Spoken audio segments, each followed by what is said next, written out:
Hello everyone and welcome back to Sherlock Holmes. I know many of you enjoy listening to these videos as you fall asleep. So before you drift off, I'd love for you to leave a comment, letting me know where in the world you're tuning in from. And if you're enjoying the story, don't forget to like and subscribe. Alright, now let's get comfortable, relax, and dive into tonight's case. Story 1 on June 20th, 2001 at 9:48 a.m. In Houston, Texas, the law enforcement authorities received a call from a woman named Andrea Yates who told the operator that she was ill and needed a police officer at her house. However, when the police officers arrived at Yates's house, they discovered something horrifying. Yates was seemingly well, but all her 5 children were laying dead in front of her. What was even more shocking was the fact that the children hadn't been murdered by anyone else, but their mother had taken their lives one by one. Why did Andrea Yates kill her children, and how did she do it?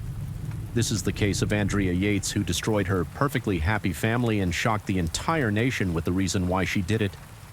Andrea Yates was born to Andrew E.M.T. Kennedy and Judith Karen Clear, a German immigrant. A German immigrant is Andrea Pia Kennedy in Houston, Texas on June 2nd. 1964, she was the youngest of 5 children of Andrew and Judith. Andrea was a perfectionist, and it was quite evident when she graduated from Milby High School in 1982 as the class valedictorian, an officer in the National Honor Society and captain of the school swim team after completing a 2-year pre-nursing program at the University of Houston and graduating from the University of Texas Health Science Center. Andrea worked as a registered nurse at the University of Texas MD Anderson Cancer Center from 1986 to 1994. In 1989, Andrea Kennedy met an engineer, Russell Yates. Both of them were 25 years old at the time. The two started seeing each other, and their love grew for one another over time. On April 17, 1993, nearly 4 years after seeing each other for the first time, Andrea Kennedy and Russell Yates got married. Both Andrea and Russell were devout Christians. Therefore, soon after marrying, they announced to their friends and families they would have as many children as God would allow. A part of this thought came from the teachings of a man named Mishweni, who mostly preached in colleges and told the female students that they would go to hell if they continued to study because their life purpose was only to reproduce. Russell and Andrea even purchased a 4-bedroom house in Friendswood, Texas to accommodate their soon-to-be big family. In February 1994, the couple welcomed their first child, a son, whom they named Noah. Shortly after Noah's birth, Russell accepted a job in Florida, and the family had to move to a small trailer in Seoul for some time in December. 1996, a second child, John, was born to Russell and Andrea before the birth of their 3rd child. In 1997, Paul, the Yates family, had to move back to Houston and were living in a GMC motorhome, despite being a bright student and a happy wife. Andrea had a problem. She was suffering from depression and bulimia. She even used to discuss the concept of suicide with her friends during her high school years. The symptoms of her depression disappeared for some time when she met Russell Yates and married him.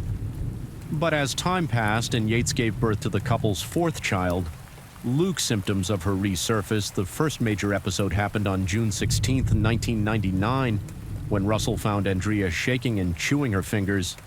But this was just the start. The next day, Andrea attempted to take her own life by overdosing on pills. Her condition got so critical that she had to be hospitalized, and the doctors put her on antidepressants, but the medication didn't improve her condition. And soon after she was released from the hospital, she made an unusual request to Russell. Andrea begged her husband that she should let her die and even held a knife to her neck while she made the request she had to be hospitalized once again. And this time, the doctors gave her several medications, including an antipsychotic drug called Hawal. The new medications immediately improved her condition, and she was prescribed Haldol when she was discharged from the hospital. After the incident, Russell Yates thought it might not be a good idea to live in a GMC motorhome anymore, so he moved the family into a house to help his wife recover. Initially, the change in the residence seemed to work, and Andrea's condition stabilized. However, this improvement proved to be temporary. When in July 1999, Andrea Yates suffered from a nervous breakdown.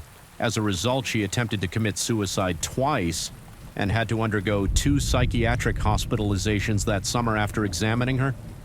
The doctors diagnosed her with postpartum psychosis. Seeing Andrea's condition, Dr. Eileen Starbranch, Andrea Yates' first psychiatrist, asked Russell Yates not to have any more children as it could worsen his wife's mental health.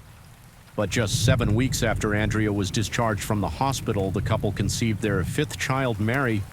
As soon as she conceived, Andrea stopped taking Haldol to ensure a healthy pregnancy in March 2000, around the time Mary Yates was born.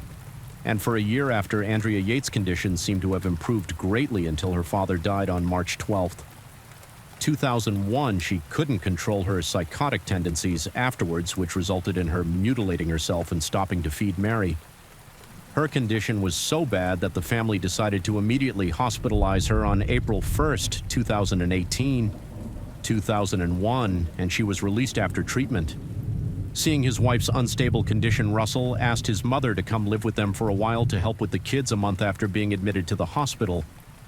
Andrea Yates once again started showing abnormal tendencies on May 3rd, 2001. She filled the bathtub in the middle of the day when her mother-in-law asked her about the reason why she was filling the bathtub.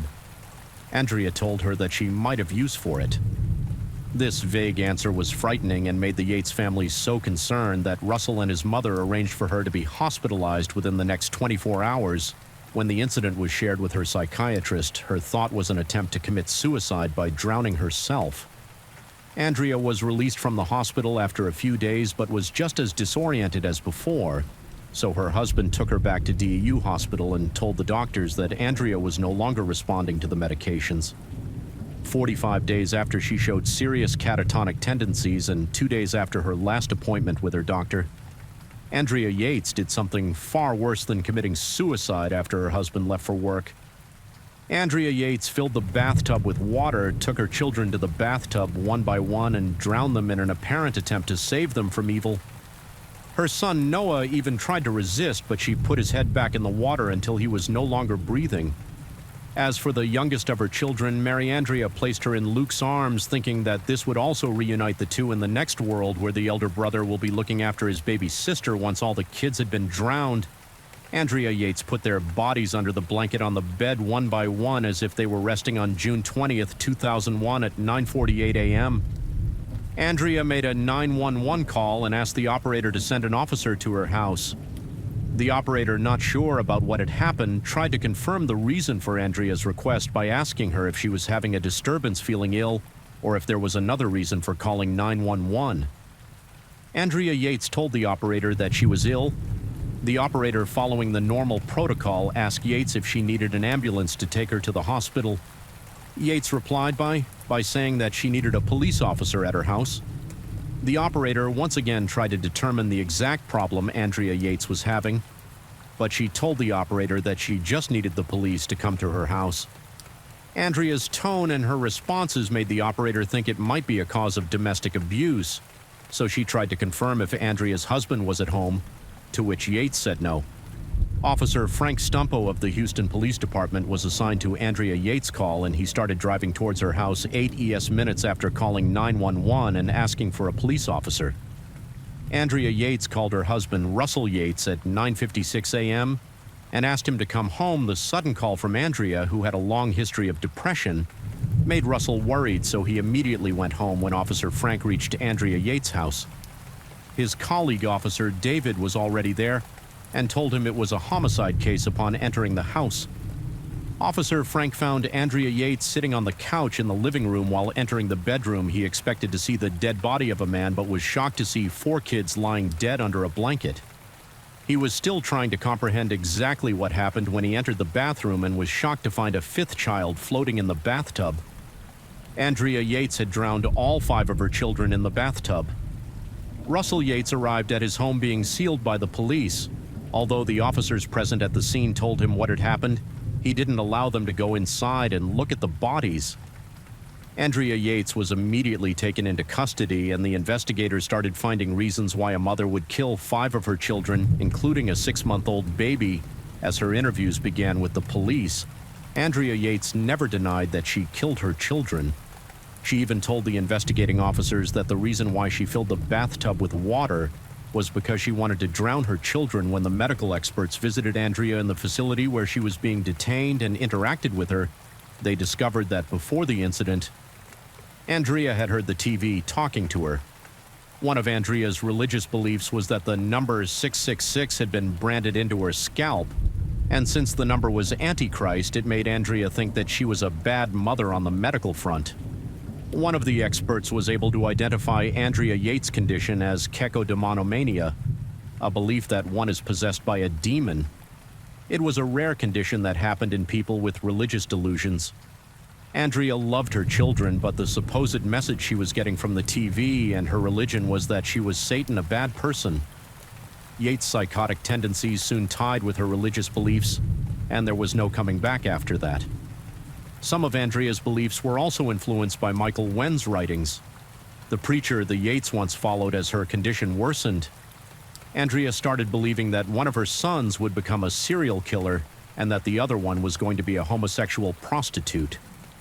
Similarly, she believed that the other 3 children were also going to end up as bad people and would go to hell for their sin. When the investigators asked Andrea if she believed she was possessed by a devil or Satan, she said she was possessed by Satan, who was giving her directions to harm the children. As soon as the news of the 5 kids being found dead in a house was out, it spread like wildfire, and one name that was on everyone's lips was Andrea Yates. People were increasingly interested in knowing about one particular topic, postpartum psychosis. As for her lawyer, George Parnham, he knew that the only way Andrea was going to survive the trial was to plead not guilty by reason of insanity. Meanwhile, the public outrage was growing as the trial progressed and new details about the case emerged. People unaware of the effects of mental illness were harsh towards Andrea Yates, whereas the mental health experts were worried that Yates might be prosecuted despite a legitimate mental illness issue. Andrea Yates' actions were incomprehensible for everyone aware of the case, but it was yet to be established whether or not she was mentally insane. There was no legal definition of mental insanity at the time, which meant the jurors had to use the everyday meaning of the term to decide Andrea's fate. As for the public reaction, Andrea Yates wasn't the only one being criticized for her actions. People were irked by her husband, Russell. Yates' reaction to the murders, too. The reason was that Russell Yates was defending his wife in the media and telling people that Andrea wasn't herself when she killed their children and was motivated by her mental illness. He also frequently said that Andrea was a loving and caring mother and didn't deserve to be punished for the horrific crime she had committed.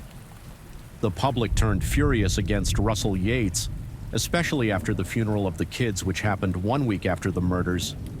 The reason for that public anger was that he didn't show the emotions a grieving father would normally show in the case of the death of his 5 children. Some people in the community even believed that he was also involved in the killings with his wife before her trial began. Andrea Yates was placed in the jail's medical facility and was treated for psychosis on the 22nd of September 2001. 3 months after the incident, she was deemed fit to be tried for killing her children.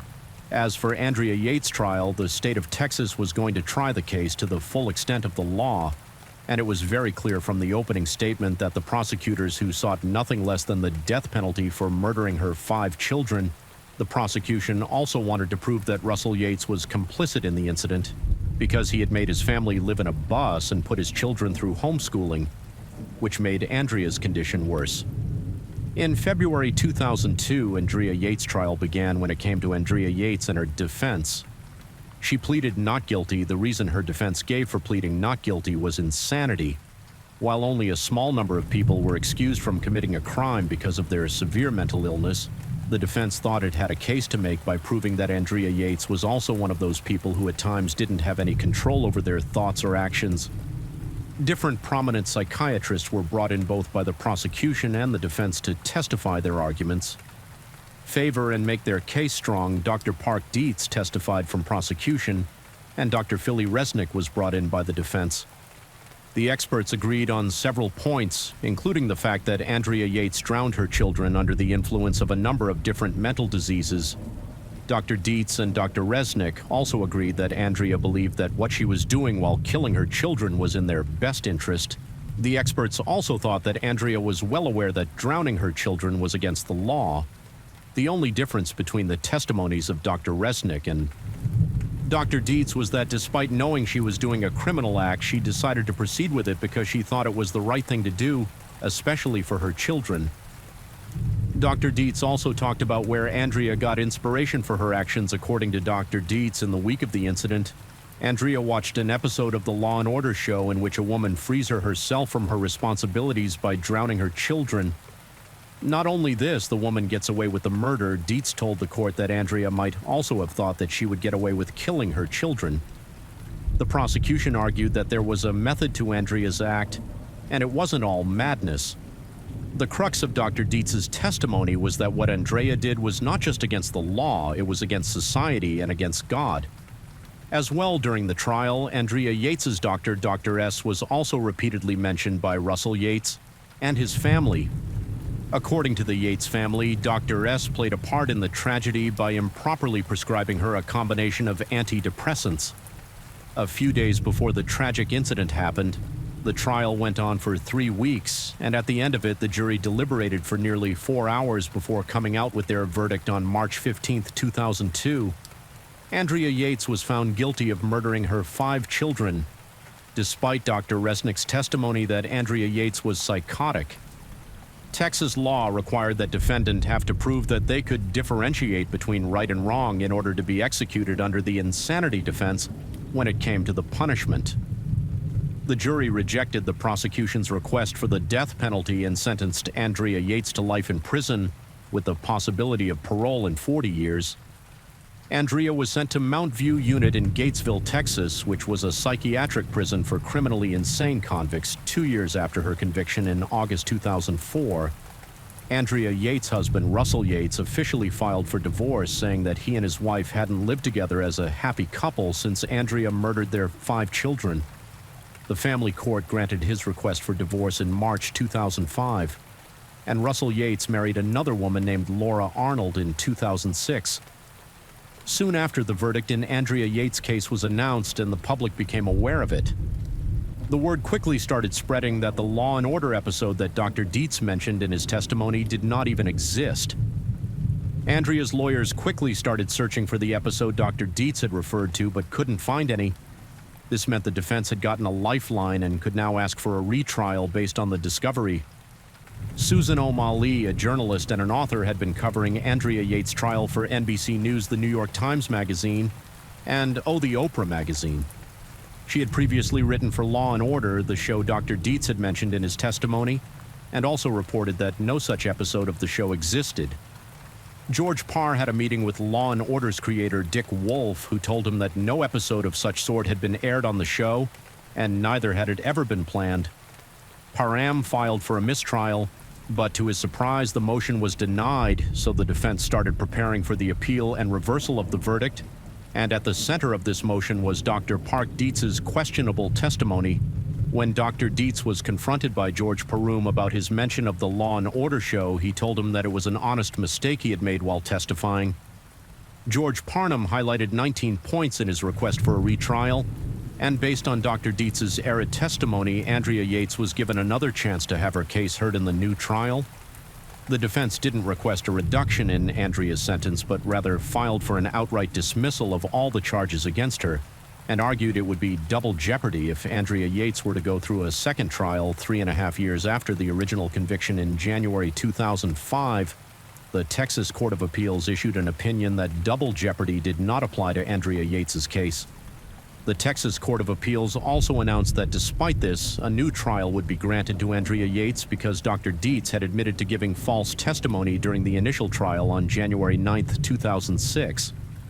Another plea of not guilty by reason of insanity was entered by Andrea Yates, who requested the court to be released on bail in light of the appellate court's ruling.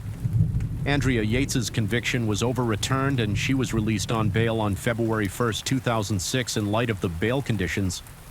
Andrea's attorney had her moved from the Mount View unit to Rusk State Hospital so she could be treated there while awaiting her second trial. Meanwhile, the defense prepared for the trial and had another important task at hand: educate the public about what exactly happened and how Andrea Yates wasn't the monster. Like the general perception was about her, Andrea's lawyers during the media interviews told people that there were 6 victims in the case. 5 were the children and 1 was Andrea herself because she didn't have any control over herself. as her mental condition had worsened by the time the unfortunate incident happened. 5 years after the tragedy in June 2006, Andrea Yates's second trial began, and the defense focused on 2 points: mental health and wrongfulness. By this point, public opinion had also become neutral about the case. When the trial concluded in 2006, the jury deliberated for 3 days before coming to their final decision. It was one of the few trials when jurors asked for the pictures of the children murdered by Andrea and observed a 2-minute silence for each of the 5 victims, with some jurors even crying while seeing the pictures. All eyes were on the court and jury for the verdict in the retrial after 5 years. 1 month and 6 days, the jury, after 13 hours of deliberation, found Andrea Yates not guilty by reason of insanity. Andrea Yates's husband was happy after the verdict and told the media that the court had finally given a verdict that his wife deserved. Considering her disturbed mental condition, according to the court's verdict, Andrea Yates was placed under the jurisdiction of the Department of State Health Services and was moved to the Vernon campus of the North Texas State Hospital.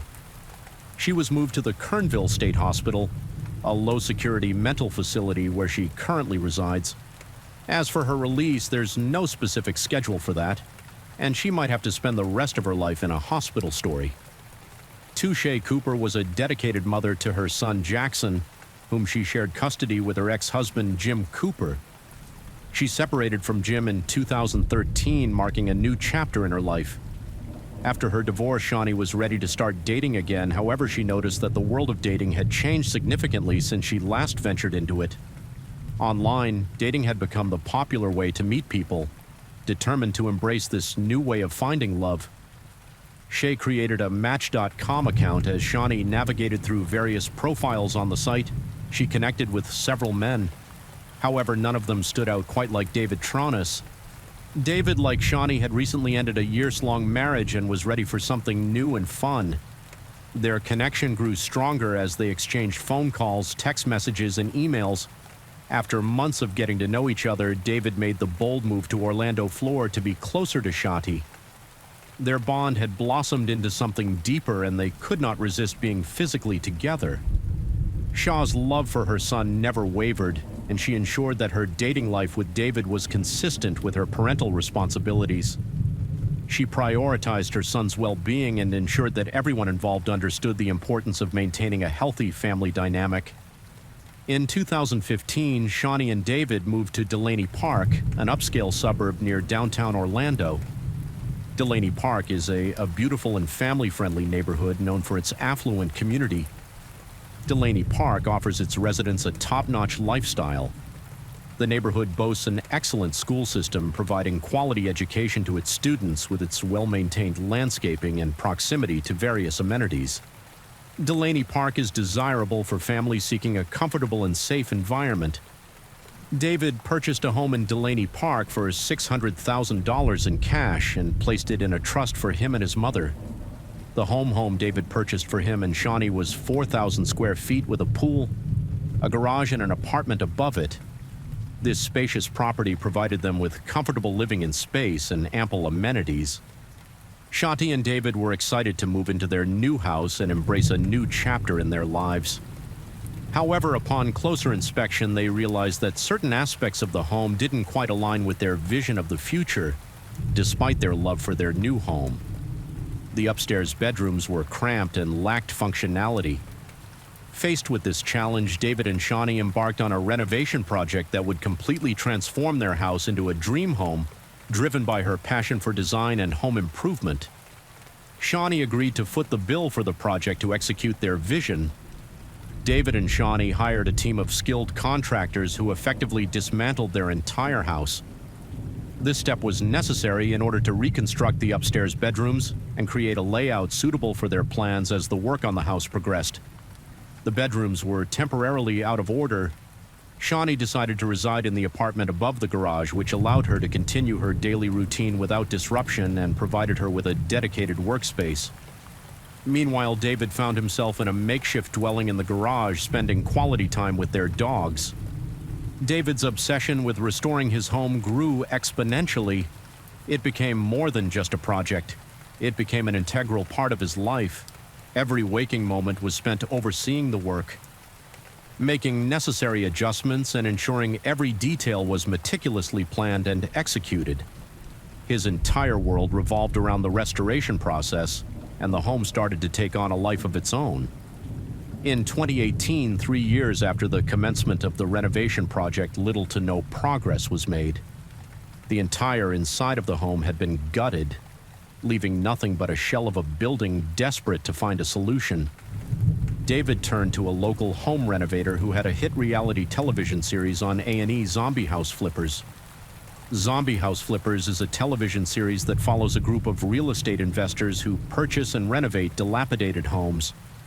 The series producer approached David and Shawnee's home in Delaney Park to determine if it would be suitable for the upcoming season. Amidst the turmoil surrounding their home renovations, the couple tied the knot in 2017, a decision that surprised many of their friends and family. Shanti, known for her private nature, had managed to keep the marriage a secret, even from her close grandmother, who she was especially close to. This decision was not particularly surprising to those who knew Shanti, as she was known for her discretion when it came to her personal life. By mid-April 2018, Zombie House Flippers had made plans to start filming at David and Sean's home in May. However, the producer encountered difficulties getting David and Shawnee to sit down to discuss how the show would go. The producer noticed a distinct difference between David's enthusiasm and Shanti's apparent lack of commitment. While David was primarily interested in the flipping series, Shawnee seemed to be going along with it, merely to humor her husband. The tension between David and Shanti regarding their home was palpable. Shanti had invested significant money in the renovations, and her name wasn't even on the trust that owned the house. Despite David's promise to add Shawnee to the trust, he failed to follow through on this commitment, which caused further strain in their relationship by the end of April. 2018, things seemed to be coming together for David and Shanti.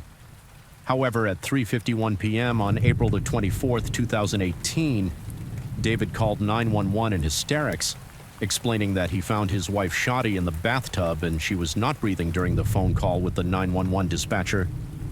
David's screams could be heard in the background as he frantically tried to explain the situation. When police arrived at David and Sean's home, they found Shay deceased in the bathtub, declared a crime scene. The area was immediately secured and the investigation began. Meanwhile, David was transported to the police department for questioning. David told the investigators that the morning started like any other. According to David, Shawnee woke up between 7 and 7:30 a.m. At around 9:30 a.m., he went for a 1-hour walk, leaving his wife home. Upon returning from the walk, David claimed that he had taken measurements for the renovations. After completing the measurements, David stated that he left again around noon to take his and Sean's dogs to Park of America's, an off-leash dog park near the Orlando Executive Airport.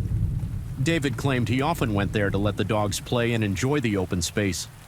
He said before he left the house he didn't speak to Shanti and assumed she was in the garage apartment. Relaxing, David told the detectives that when he returned home from the dog park, he immediately went outside and started doing chores in the yard. He spent approximately 30 minutes taking care of various tasks before he decided to head inside upon entering his home.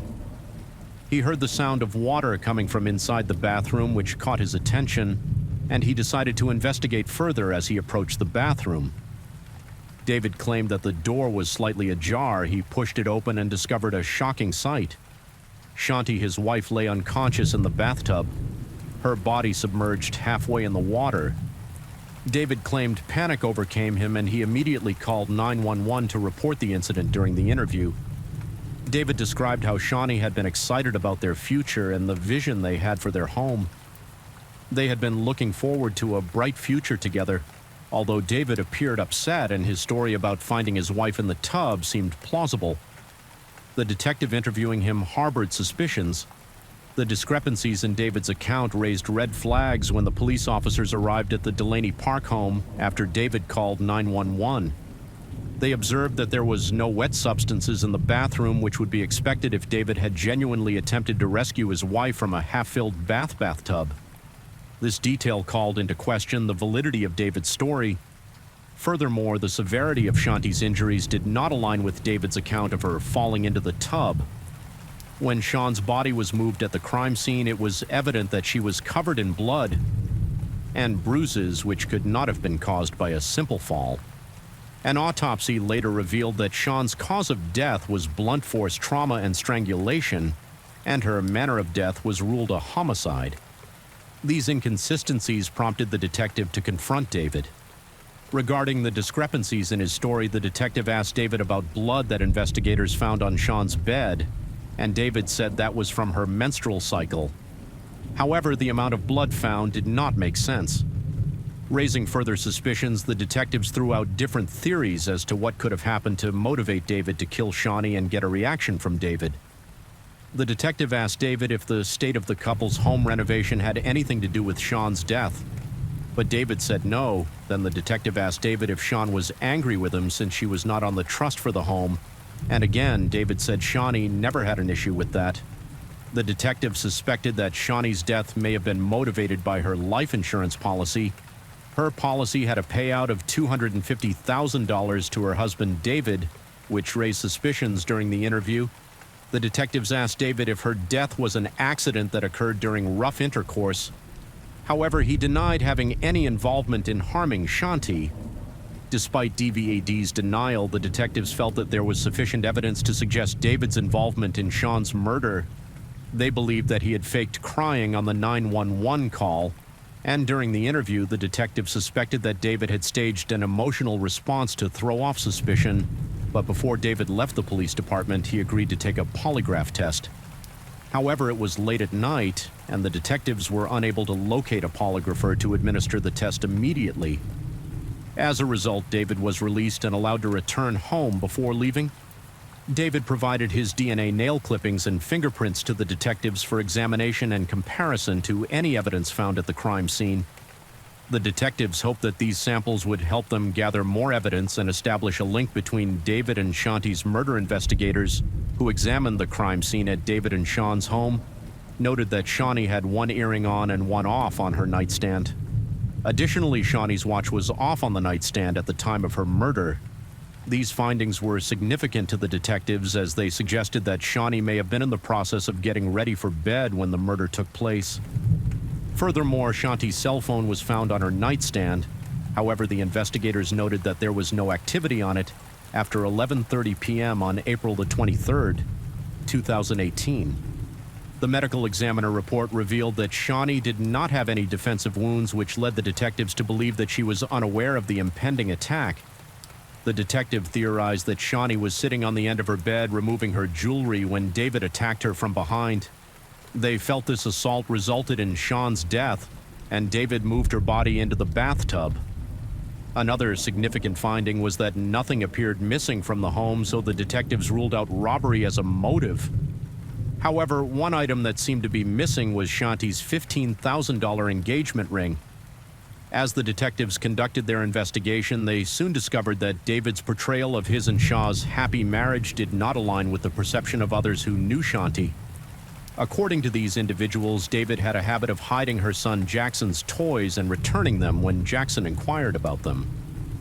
The detectives believed that David was employing these tactics to play psychological games with Shanti and her son during their search of the garage where David was sleeping. Investigators stumbled upon an unplugged refrigerator filled with children's toys. This discovery further solidified the detectives' theory that David was engaging in manipulative behavior by hiding Jackson's toys and returning them intermittently. David attempted to control Shanti and her son's emotions after the detectives served a search warrant on Shanti and David's Delaney Park home. They confiscated the couple's computers. They found notes on Shanti's computer that shed light on her discontent with her marriage with David. In these notes, Shanti referred to David as cheap, controlling, and narcissistic whenever they went out to eat. Shawnee wrote, David never paid, and on occasion when he did offer, he always had an excuse, claiming he forgot his wallet.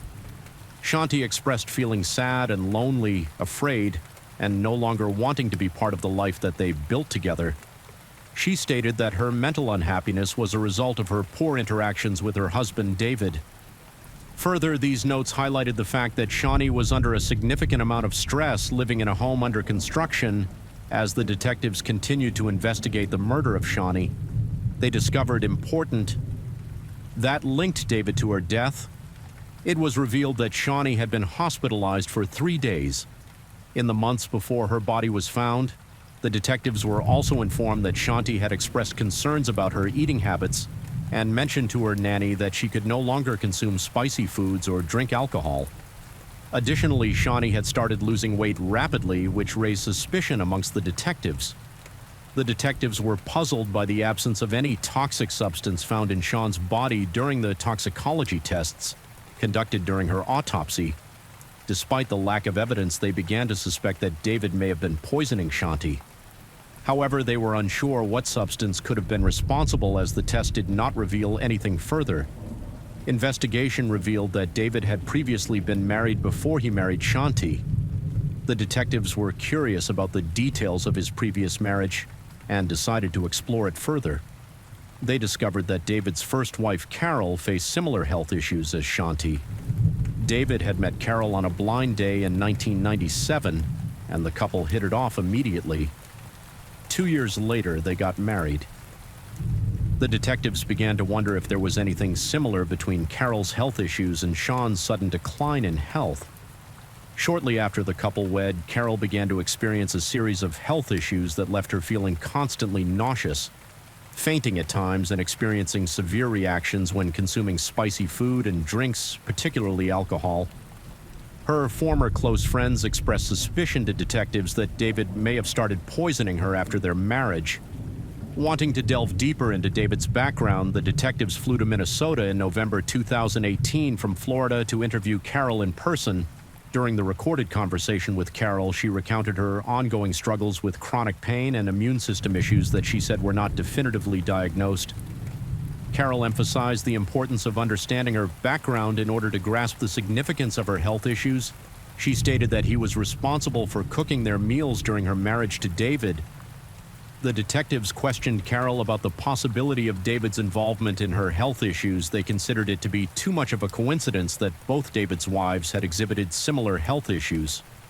However, Carol adamantly denied any notion that her former husband had intentionally poisoned her. She insisted that her health issues persisted even after their separation. During the investigation into Shawnee's homicide, detectives received a phone call from an employer of Club Orlando, a private men's spa. The club offered various amenities such as hot tubs, pools, a gym, and dark rooms where individuals could engage in sexual activity to become a member. Individuals had to purchase a pass or membership. The employees speaking to the detectives revealed that Donald Trones had several memberships at Club Orlando. They stated that David consistently renewed his membership every 6 months. Without fail, this employee claimed to have seen David engaging in sexual acts with other males. When detectives spoke to Sean's acquaintances, they all expressed that Shawnee would never condone or tolerate her husband engaging in same-sex relationships. This evidence raised the question of whether Shawnee had discovered that David had been engaging in such relationships and threatened to leave him and stop funding their home renovations. The detectives considered the possibility that Shanti's anger or frustration could have escalated, leading to her murder. As they continued their investigation, the detectives carefully examined all evidence, including the information provided by the employee of Club Orlando. They sought to determine if the spa membership and alleged sexual activity could give any insights into the circumstances surrounding Sean's death. When the forensic test results came back from the state crime lab, it was determined that Shanti's DNA had been found underneath David's fingernails, and his prints were the only prints discovered in the bathtub. This evidence contradicted David's version of events, as he claimed that Shanti accidentally fell while stepping into the tub. The detectives, however, had expected to find her prints there as well, but they were not present on August 29, 2018. David was arrested and charged with first-degree murder. David was held without bond. News of David's arrest shocked his friends, who could not believe that he was responsible for Shanti's murder. They thought the police were looking for an easy way to close the case and were not taking the necessary steps to ensure that the right person was held accountable for the crime. Yet the detectives conducted a thorough investigation, following up on every tip they received regarding Sean's murder. Before they arrested David, one of the leads they pursued involved a homeless man in Delaney Park who resembled Academy Award-nominated actor Woody Harrelson. The detectives tracked this man down and interviewed him, ultimately clearing him of suspicion. In addition to following the tip, the detectives knew it was important to check out her ex-husband Jim Cooper as a potential suspect shoddy, and Jim had gone through a tumultuous divorce, raising questions about whether things may have escalated to the point where Jim murdered Shy. The detectives interviewed Jim and eliminated him as a suspect due to his alibi. After David's arrest, a search warrant was served at his mother's home in Orlando, where he had been staying inside the suitcase. The detectives discovered Sean's missing engagement ring, which had disappeared the night she was murdered. This evidence further strengthened their case and confirmed their suspicion that David was the perpetrator. In July 2019, a jailhouse informant provided detectives with crucial information regarding a confession made by David, stating that Shawnee had discovered text messages on David's phone revealing his sexual relationships with multiple men. This revelation sparked a heated argument between Shanti and David, with Shanti erupting into fury and cursing, threatening to tell everyone and demanding a divorce according to the information provided. David allegedly admitted to having blacked out before striking Shanti, ultimately resulting in her death. Furthermore, the informant revealed that they had known David before their incarceration, having seen him around Club Orlando. The inmate also shared that David mentioned Cambo, a poisonous secretion from an Amazonian giant monkey frog used in controversial treatments. This inmate claimed that David had confided in them that this substance could be used as a poison that would kill someone without leaving any evidence on a toxicology report. David's trial was delayed because of the COVID-19 pandemic. Like countless others in the country, David's legal proceedings were put on hold due to the ongoing health crisis. The pandemic disrupted the normal course of justice, creating significant delays in various cases, including David's in 2022. After nearly 2 years of delay, David's trial finally commenced.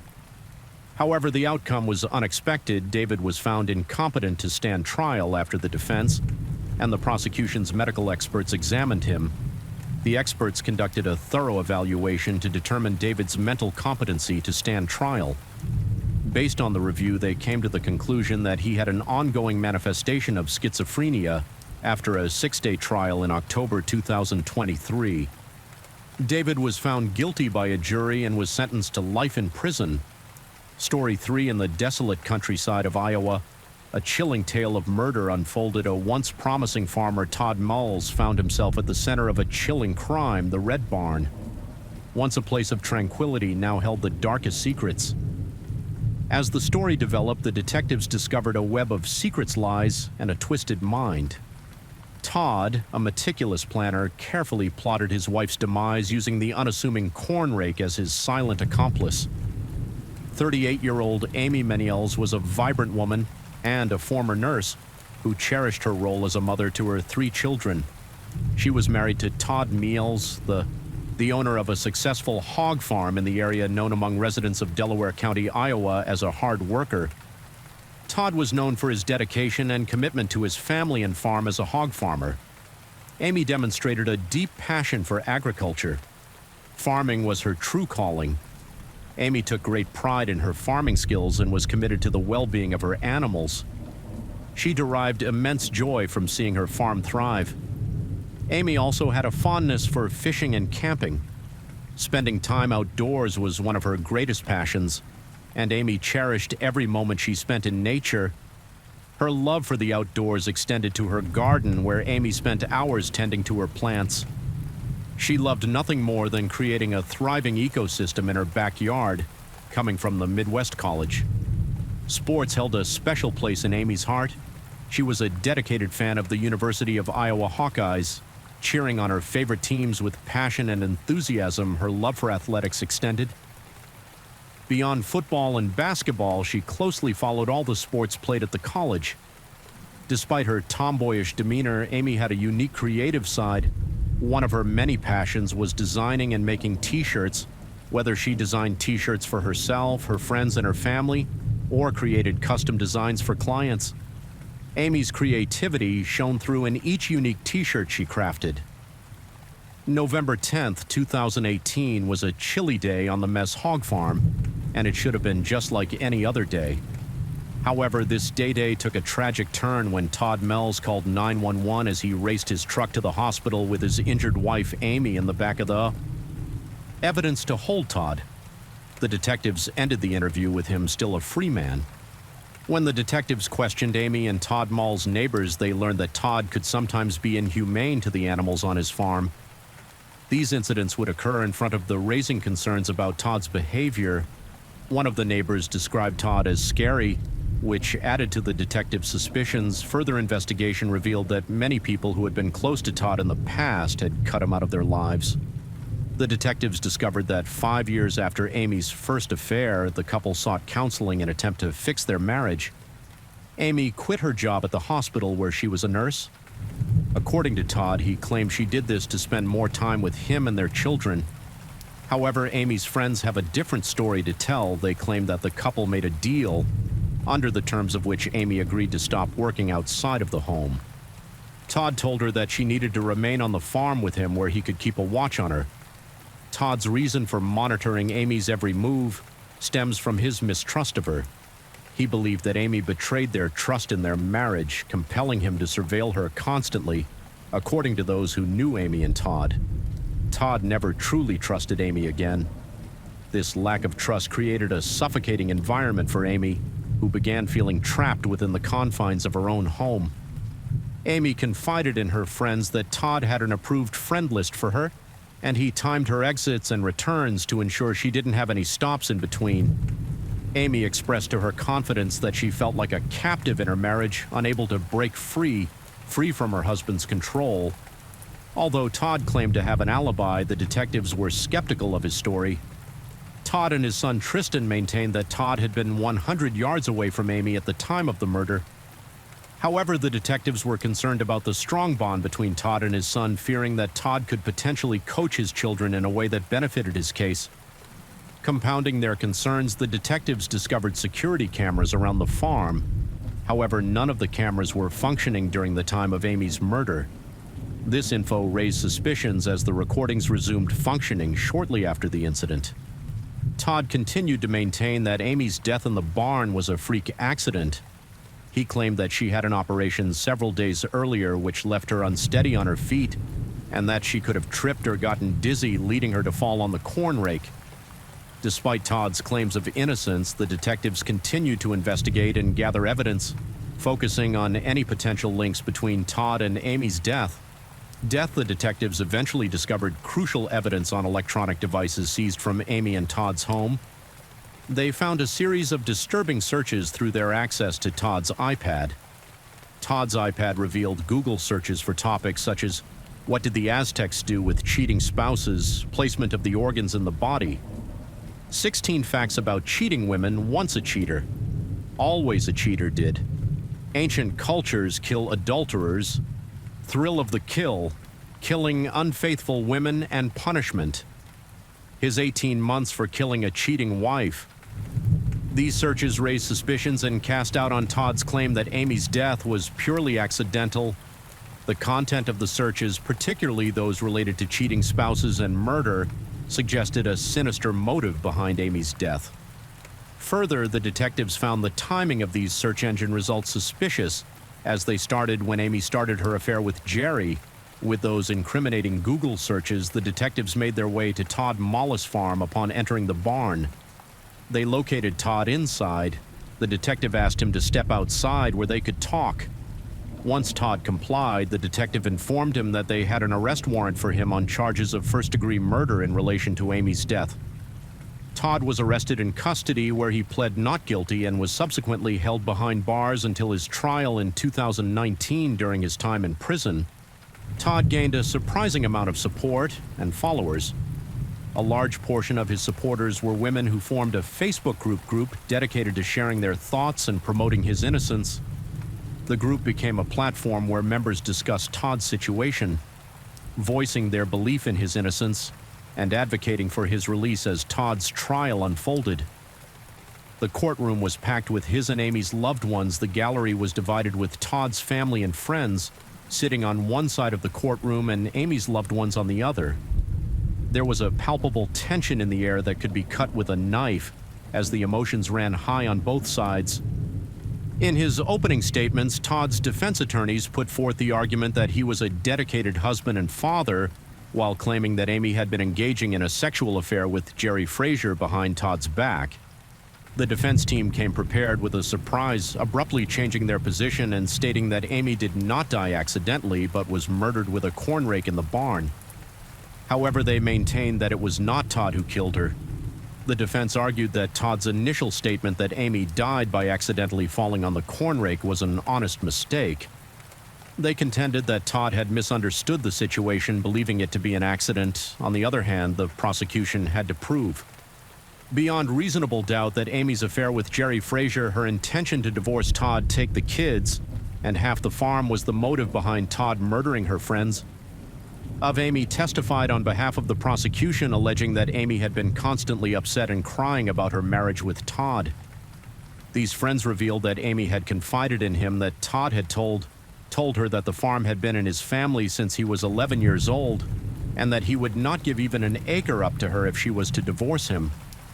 This revelation painted a chilling picture of Todd's possessive and controlling behavior, leaving Amy's friends concerned about her safety. One friend who had witnessed Amy's distress was particularly worried. She told Amy that she feared Todd was going to kill her. This friend knew that Todd was not the type of person who could be messed with, and she had a genuine concern for Amy. Unfortunately, her fears proved to be prophetic. One of the key witnesses in Todd's trial was Jerry Frazier. Amy's lover, Jerry, took the stand and confirmed his alibi, providing proof to the jury that he had no opportunity to murder Amy. Jerry told the jury that he and Amy met regularly, perhaps more than once per week, for clandestine rendezvous. These meetings took place in secret locations, primarily on their farms or along back roads. Sometimes they utilized motels as meeting places. Jerry revealed to the jury that Amy had confided in him that if Todd were to find out about their affair, he would make Amy disappear. That confession shed light on the intensity of Todd's jealousy and his anger towards Amy. They painted a picture of a violent and dangerous relationship where Amy feared for her life if her secrets were exposed. Tristan, Amy, and Todd's oldest son and Todd's alibi testified from a remote location via the internet. On the day Amy died in 2018, Tristan had maintained that he was with his father, Todd, the entire time in the barn, located 100 yards away from the crime scene. However, when Tristan testified in 2019 during Todd's trial, his story changed. Instead of asserting that his father was with him the entire day, Tristan claimed that he had gone inside the house to get water while Todd remained alone in the barn. This revision in his testimony presented a significant blow to the defense, as it provided Todd with some time to walk to the red shed where Amy was working, kill her with the corn rake, and return to the bar 100 yards away, all before Tristan arrived back from getting water to try and bolster his defense. Todd decided to testify, although defense attorneys usually advise against that. Todd believed that by directly telling his story to the jury, he would be able to communicate his innocence more effectively. He argued that his son Tristan was only out of the barn for a matter of seconds. During that time, he remained in the barn working and never left the prosecutor, however, was not convinced by Todd's test.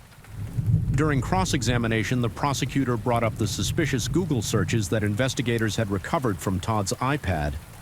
These searches suggested Todd's interest in obtaining information about infidelity. Todd denied doing those searches and claimed he had no idea how they ended up on his device. However, Todd's denial did not deter the prosecutor, who had access to additional evidence. The state attorney received a phone call from someone who had watched the trial at home on court TV. This person claimed to have analyzed Todd's 911 call to the dispatcher and felt they had detected whispering under Todd's breath as he performed CPR on Amy. According to the caller, they had heard Todd saying cheating and go to hell cheating, Yike. During the call, this information surprised everyone involved in the case. If the caller's claim were true, it could have significant implications for Todd's defense. The prosecutor would now have to consider this new evidence and its potential impact on the case. The prosecution confronted Todd with the alleged whispers on the 911 call and asked him about it, but Todd claimed he did not remember what he was whispering under his breath during that time. Despite Todd's denial, the prosecution was certain that he was uttering those awful things to Amy as she was dying. Their reasoning was based on the belief that Todd, the person who murdered Amy, was furious with her for cheating on him with Jerry Frazier at the end of the trial. The jury found Todd guilty, according to the jurors who spoke 48 hours after the trial. During deliberations, they explored various scenarios in an attempt to make sense of Todd MS's peculiar behavior on the day Amy died. However, they were unable to establish a plausible explanation for his actions. One perplexing aspect was Todd's decision to remove the corn rake from Amy's back. This action raised doubt about his motives and intentions. The jurors could not understand why he would remove the rake picker up, place her in his pickup truck, and then drive her to the hospital before calling 911. It seemed to the jurors that Todd's actions were driven by a desire to quickly remove Amy from the farm and take her away from the crime scene. Furthermore, the jurors believed Todd did not do himself any favors. When he testified in his defense, they found him cold and detached, displaying little emotions even when discussing his deceased wife and children. This lack of emotional connection further fueled speculation about his guilt. What sealed Todd's fate with a guilty verdict for murdering his wife? Amy was the incriminating internet searches he made. According to the jurors, these search results were pivotal in proving that Todd's actions were premeditated and driven by a desire to carry out a cold-blooded murder. The jurors believed that Todd's internet searches, which delved into disturbing information regarding cheating spouses and killing, were significant evidence against him. These searches, according to the jurors, painted a picture of a calculated and deliberate attempt to gain information about murder rather than a crime of passion. Where Todd was overcome with jealousy during a fight with Amy regarding her affair with Jerry Frazier, Todd's sentencing hearing was delayed due to the COVID-19 pandemic. During this period, Todd hired a new defense attorney who filed a motion seeking to dismiss the conviction based on prosecutorial misconduct. However, the judge dismissed this motion, and Todd was subsequently sentenced to life in prison without the possibility of parole in 2023. Todd Mells filed a petition for a R trial, arguing that the material facts had not been presented or heard during the original trial, which necessitated a reversal of his conviction. Todd asserted that his trial counsel had failed to follow the defense strategy he had requested, and he wanted to present the argument that Amy's death was accidental rather than a murder. However, his defense attorney instead pursued the theory that Amy's death was a homicide. The Todd Mollis case is a chilling and tragic tale of love betrayal and ultimately murder. Todd's were driven by jealousy and a desire to control his wife. He constantly monitored her every move. Seeking out any perceived signs of infidelity, testimony from Amy's friends and family painted a disturbing picture of Todd's erratic behavior and violent tendencies. In conclusion, Amy Mollis' murder serves as a compelling reminder of the darkness that can lurk behind closed doors. The dedication and determination of law enforcement, coupled with the power of evidence, allowed justice to be served. Story 4. Megan Viz was born and raised in Pittsburgh in a solid, loving family. Her parents were married for over 30 years, and Megan wanted a love like theirs one day. When Megan was in her 20s, she married, but unfortunately, she and her husband drifted apart, and divorce. This experience left Megan disillusioned and unwilling to embark on a new relationship. However, fate had a different plan for her. In the winter of 2014, Leon checked into a hotel downtown Pittsburgh where Megan worked as a manager. Initially, she was not impressed by Lyon's arrogance and apparent disregard for others. However, Lon's charm and persuasive tactics eventually wore down Megan's defenses against her better judgment. Megan decided to give Leon a chance. They started dating. Leon showered Megan with attention and affection, and she found herself falling for him from an affluent and wealthy family. Leon attended an elite boarding school as a boy and teenager. He later became a transplant surgeon and achieved great success in his career. Like Megan, Leon faced challenges in his love life, as he was in the midst of a divorce when they first met in 2014. However, as Megan and Leon's relationship progressed, their connection deepened, and they discovered mutual attraction. Lon made Megan believe that she deserved the best that life had to offer. Eventually, Leon made the decision to move back to his hometown of Houston and asked Megan if she would be willing to accompany him. although she loved her life in Pittsburgh. Megan was ready for this change and eager to take the next step in her relationship with Lon upon her arrival in Houston. Megan began looking for a job and found it working as a sales agent in a local hotel. The experience allowed her to explore a new city and develop her independence.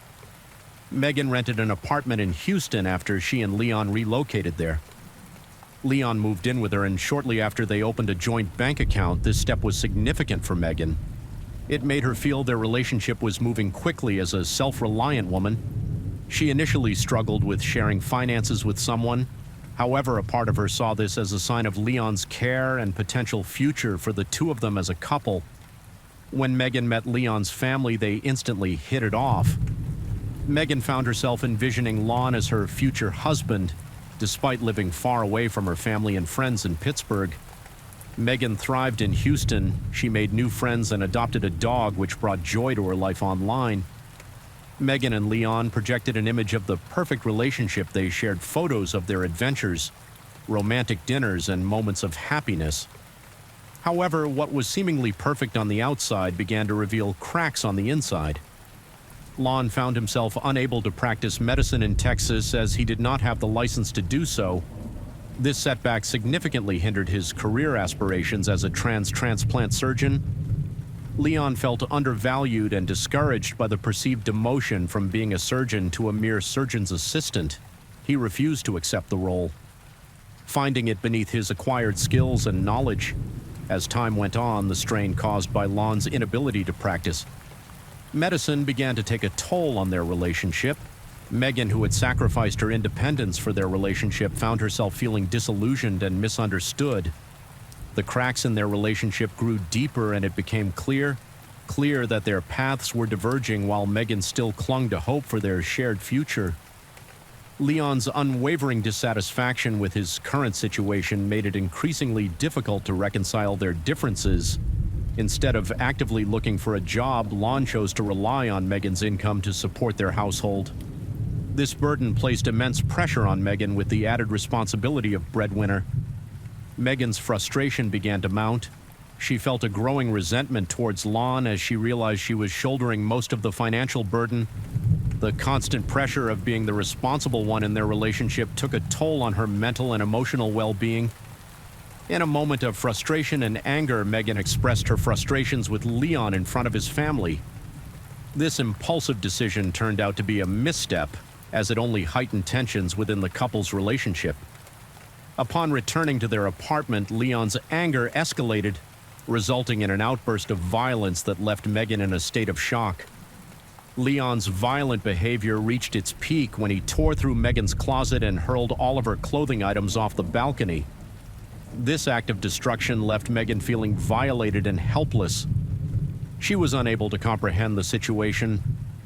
Over time, Lon's anger towards Megan escalated from verbal insults to physical abuse. He exhibited a pattern of behavior that included throwing the glass bottle he used to spit tobacco at Megan, humiliating her and calling her awful, demeaning names. The abuse seemed becoming more and more frequent, leaving Megan in a constant state of fear and anxiety. Despite the abusive behavior, Lon often expressed remorse and professed his love for Megan. He would claim that she was the only thing that brought him happiness and that he was sorry for his actions. However, these apologies were short-lived, and the cycle of abuse continued to repeat itself, leaving Megan feeling trapped and alone. On January 12, 2017, Megan returned home after a long day of work at the hotel to find Leon in a bad mood.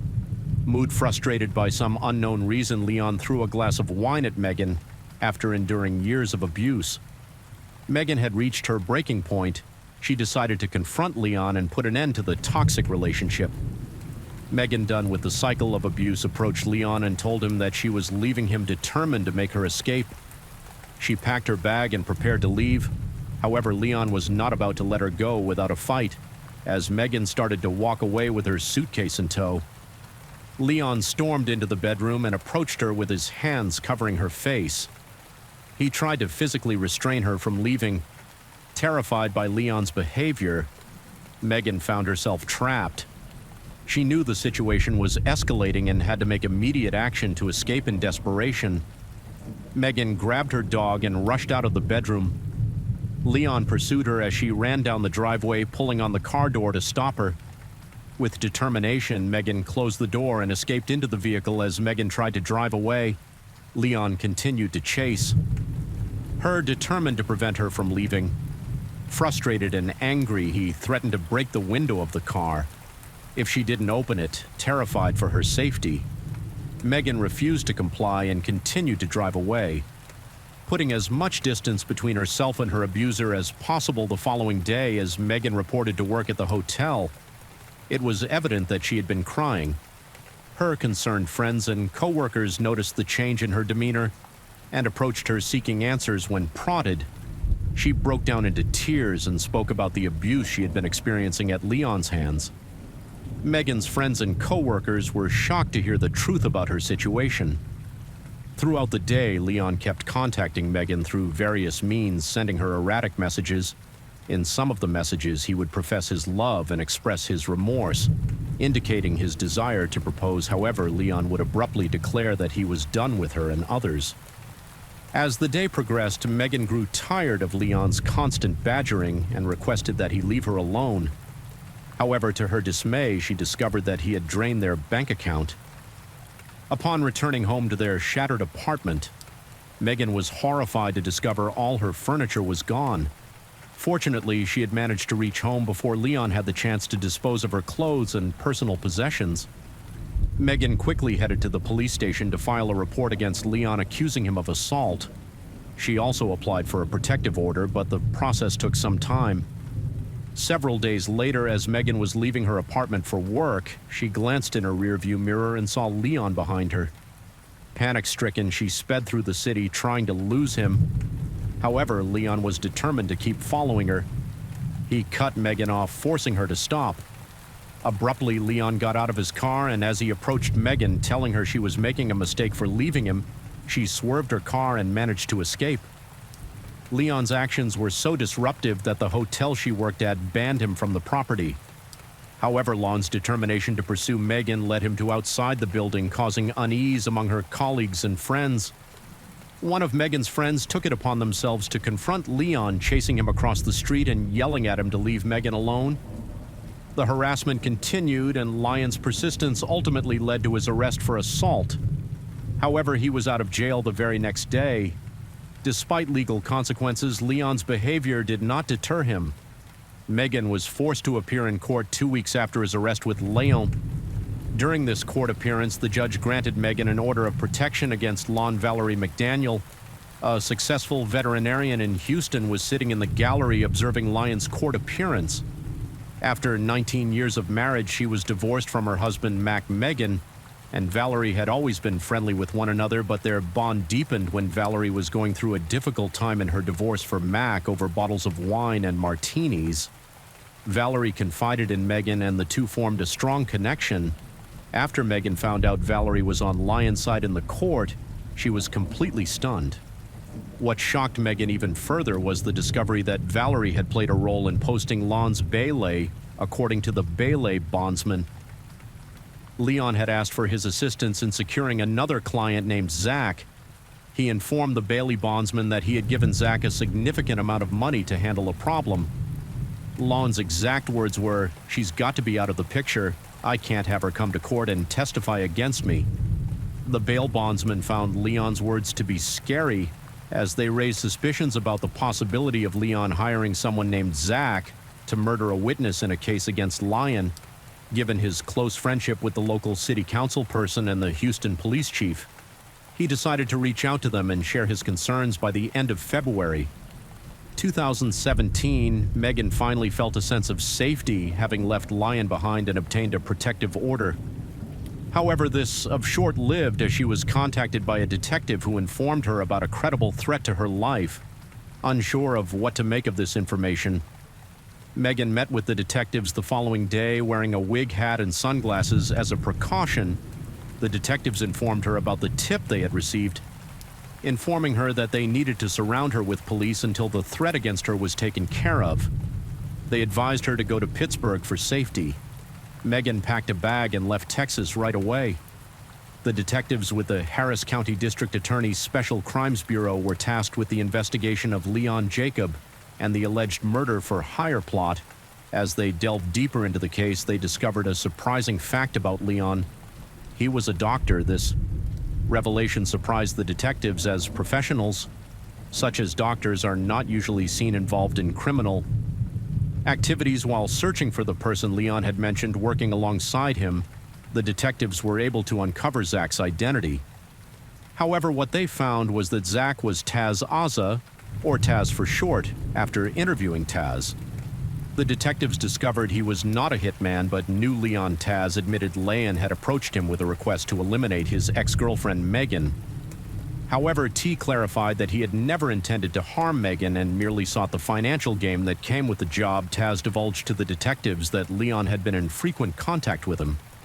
As Leon was still insistent on having the job completed, the detectives then approached Taz with an offer to work with them to capture Lion, and Taz agreed to aid in the effort with Taz's cooperation. The detectives were closer to bringing Lion to justice. Their efforts were focused on apprehending Lon and preventing any danger to Megan, while also ensuring the safety of everyone involved in the investigation. Leon and Valerie met Tess several days later at a local Olive Garden. They were accompanied by a man named Adam, who was introduced to them as a potential hitman. Little did Leon and Valerie know that Adam was actually an undercover police officer. During their conversation, Leon mentioned some ideas about how to take out his ex-girlfriend, Megan. One of his suggestions was to have the hitman give her a lethal injection of potassium chloride, which would stop her heart. Lon believed this method would be untraceable, making it less likely that the police would suspect foul play. Leon also divulged that Valerie, a veterinarian, had access to this drug through her clinic, and suggested that Valerie could provide it to the hitman, making it easier for him to carry out his plan. Leon made it clear that Megan was not the only person he wanted out of the picture. He had additional targets in mind and seemed eager to involve Taz and Adam in his schemes. According to Leon, Valerie's ex-husband, Mac, was the worst person he had ever met. Leon expressed his desire to eliminate Mac as well. Valerie approached Adam, the undercover officer, and confided in him about her situation. She told him Mac was planning to take her daughter away.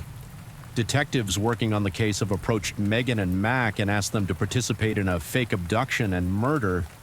Their objective was to create a staged crime scene and take photos so the undercover officer could show Leon and Valerie reluctantly. Megan and Mac agreed to cooperate in order to make Mac appear as though he had been executed inside his car. The detectives covered him in pig's blood. Recognizing Lon's profession as a doctor, the detectives took extra measure to ensure Ma's appearance was as convincing as possible. They carefully staged his scenario to make it appear as if he had suffered a fatal gunshot wound to the head. Meanwhile, the detectives opted for a kidnapping scenario for Megan's situation. They zip-tied her hands and feet, securing her tightly, and covered her mouth with duct tape. Throughout this process, Megan became increasingly panicked and cried, realizing the man she intended to spend her life with had paid someone to murder her. The stage situation became all too real for her as she realized she was now a pawn in the detectives' plan to catch Leon and get him arrested. After the staged photos, Adam, the undercover officer, texted and called Leon to inform him that he had taken care of Mac. He then proceeded to show Leon the images he had captured. The undercover officer then revealed that Megan had been kidnapped, but unfortunately there was no reason with her further. The undercover officer expressed that Megan was unwilling to leave the state and stop pursuing charges against Lion. As a result, the undercover officer concluded that he would have to kill her in order to resolve the situation. Several hours later, the police arrived at Valerie's apartment with their body cam footage rolling. The officers informed Valerie, who was there with Lon, that they were there to tell her that her ex-husband Mac had been killed. However, the officers knew it was all part of a ruse, and Mac was safe. After the officers told Valerie and Leon the news, they tried to faint. Surprised without prompting, Leon said he and Valerie had been home with Valerie's daughter all day, providing an alibi. Even though no one questioned him, Leon's statement seemed rehearsed and suspicious. Lon and Valerie were arrested for solicitation to commit capital murder. The officers who arrested the couple revealed that Mac and Megan had not been killed and were both alive and well. Leon pleaded not guilty 3 days after Valerie was arrested. She was released on a $50,000 bond. Many of Valerie's friends believed that she would never have ordered a hit on her ex-husband if Leon Jacob had not influenced her. According to her friends, she wanted love and attention, and Lyon used his predatory ways to brainwash her. Valerie's friends believed Leon manipulated and used her for his own gain. They thought Lon's power and control over Valerie led her to commit the crime she was arrested for.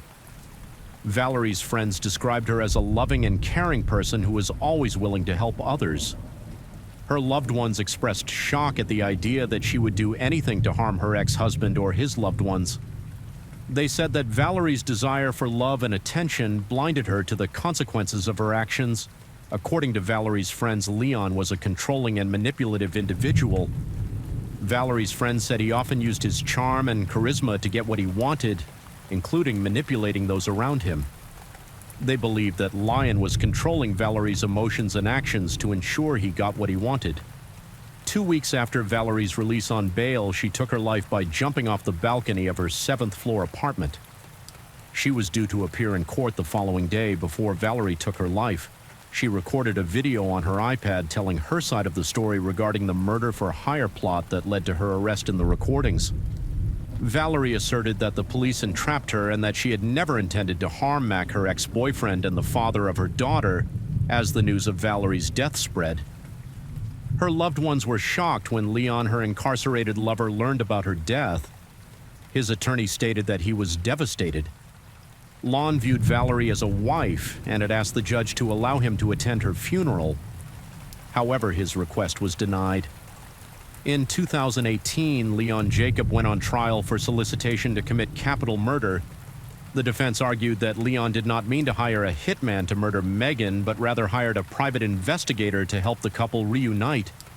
They claimed that Lon was not attempting to harm her.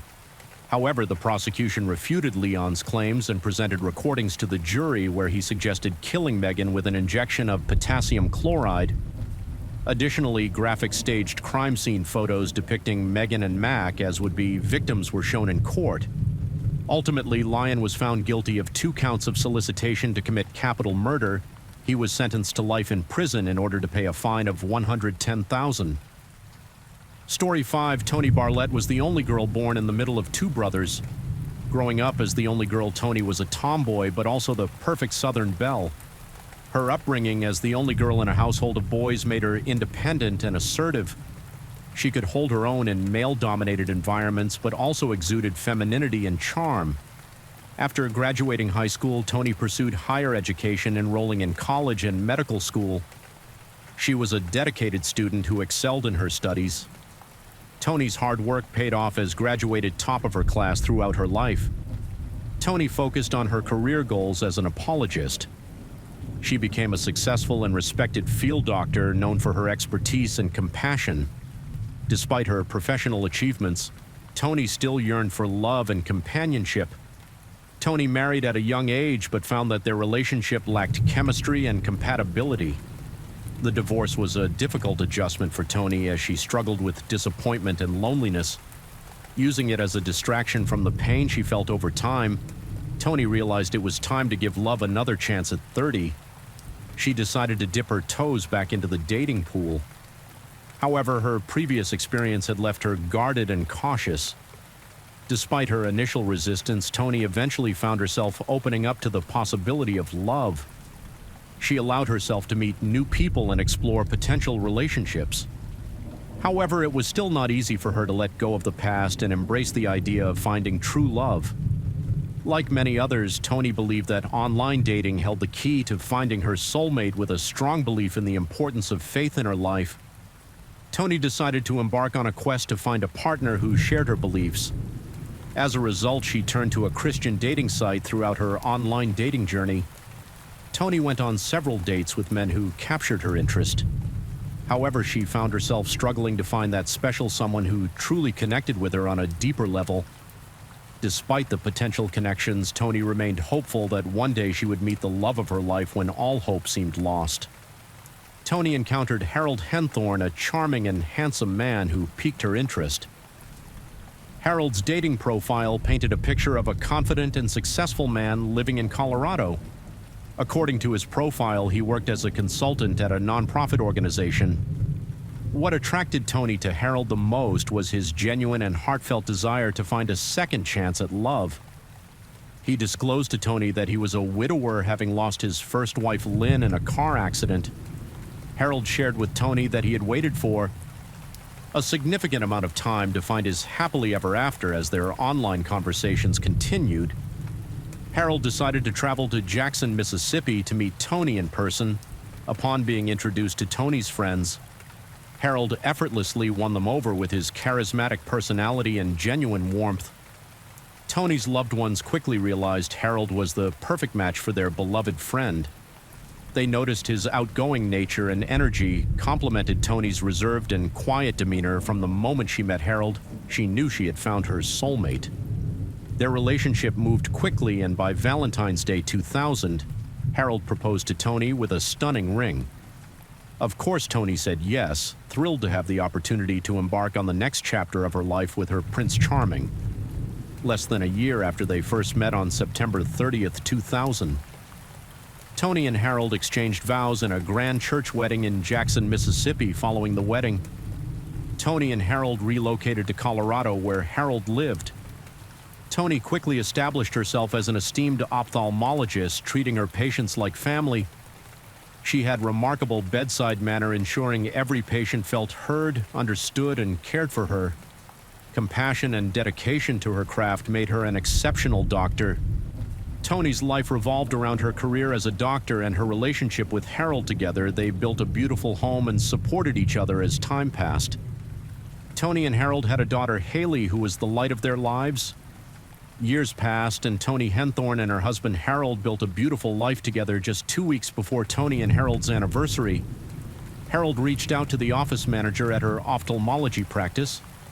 The manager was eager to help. Harold requested that the office manager prepare a surprise for his wife, saying he wanted to take her to the Rocky Mountain National Park. Harold planned to take Tony away for the weekend and celebrate their 12th wedding anniversary, knowing how much Tony loved their job and patience. The office manager kept Tony's schedule clear. On September 28, 2012, Harold arrived at Tony's office. The manager brought Tony into an exam room, thinking she would treat a regular patient. However, when Tony stepped inside, she was shocked to see her husband Harold waiting for her. Harold told Tony that he had a surprise for her. They were going away for the weekend. He assured Tony that he had already made arrangements to have a babysitter for their young daughter Haley and packed her bag.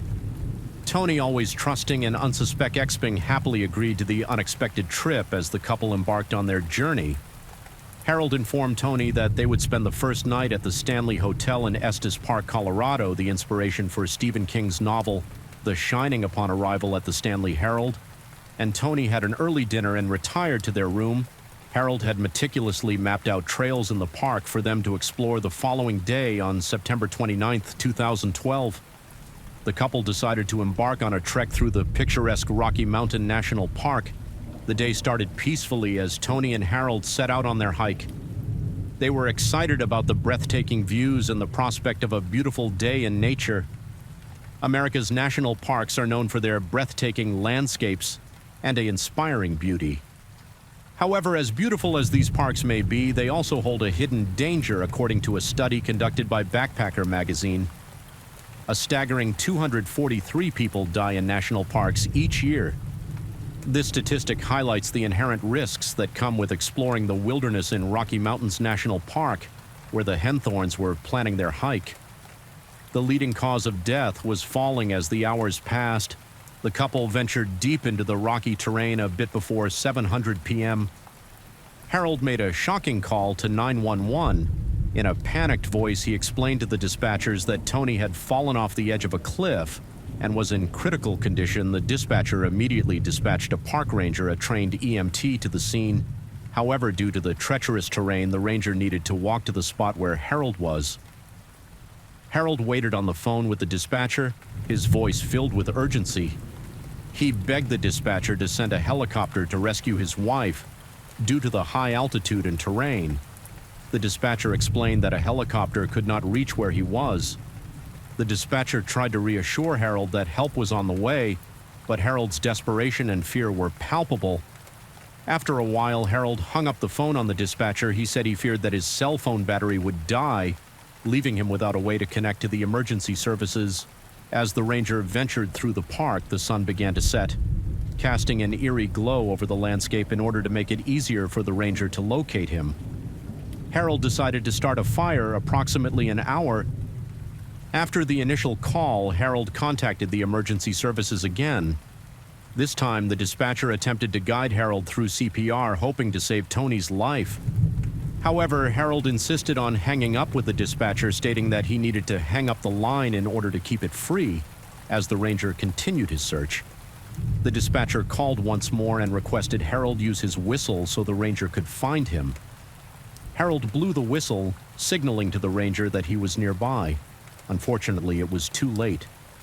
By the time the ranger and emergency services arrived, it was over 2 hours after Harold first reported Tony's fall, and Tony had already passed away. All deaths in national parks are thoroughly investigated. This case was no exception. Harold recounted to the ranger the details of the hike that led to Tony's tragic death. He stated that at 1:45 p.m., he and Tony embarked on the Deer Mountain Trail, where they decided to take a selfie. However, the trail was crowded with numerous hikers, prompting them to venture further into the woods. Harold explained that they reached their destination around 3:30 p.m.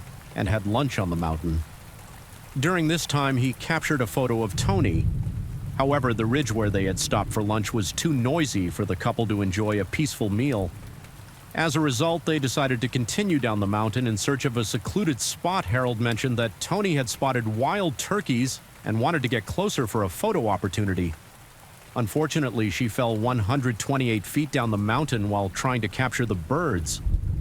When Harold returned home after Tony's passing, he was met with an outpouring of support from his family and friends.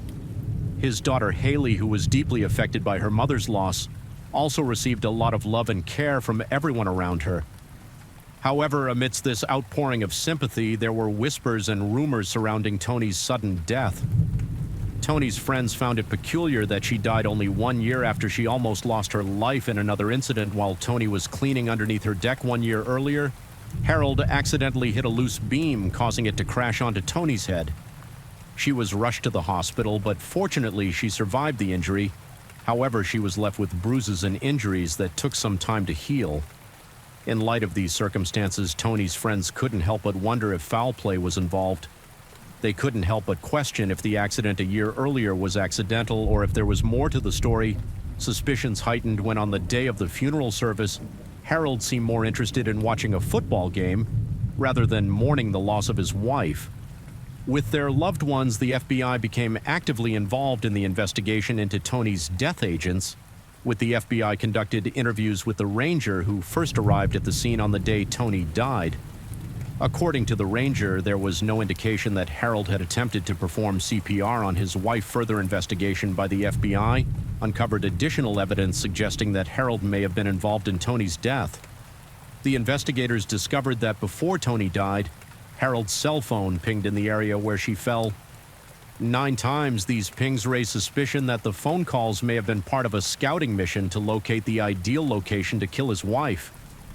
It wasn't long before the FBI received a call informing them that Tony was not Harold's wife to die. This information raised suspicions about Harold's involvement in the death of his previous wife and Tony Lynn. And Harold were married in September 1982 and lived in Colorado on May 6, 1995. A little after 9 p.m. in the countryside of Colorado, a woman and her family were driving on Highway 67-7 when they saw a man in the street flagging down cars for help. It was Harold Henthorne. Harold seemed panicky and quickly approached the woman's vehicle and told them he needed their assistance. He explained that his wife Lynn was stuck underneath their car and was in need of help.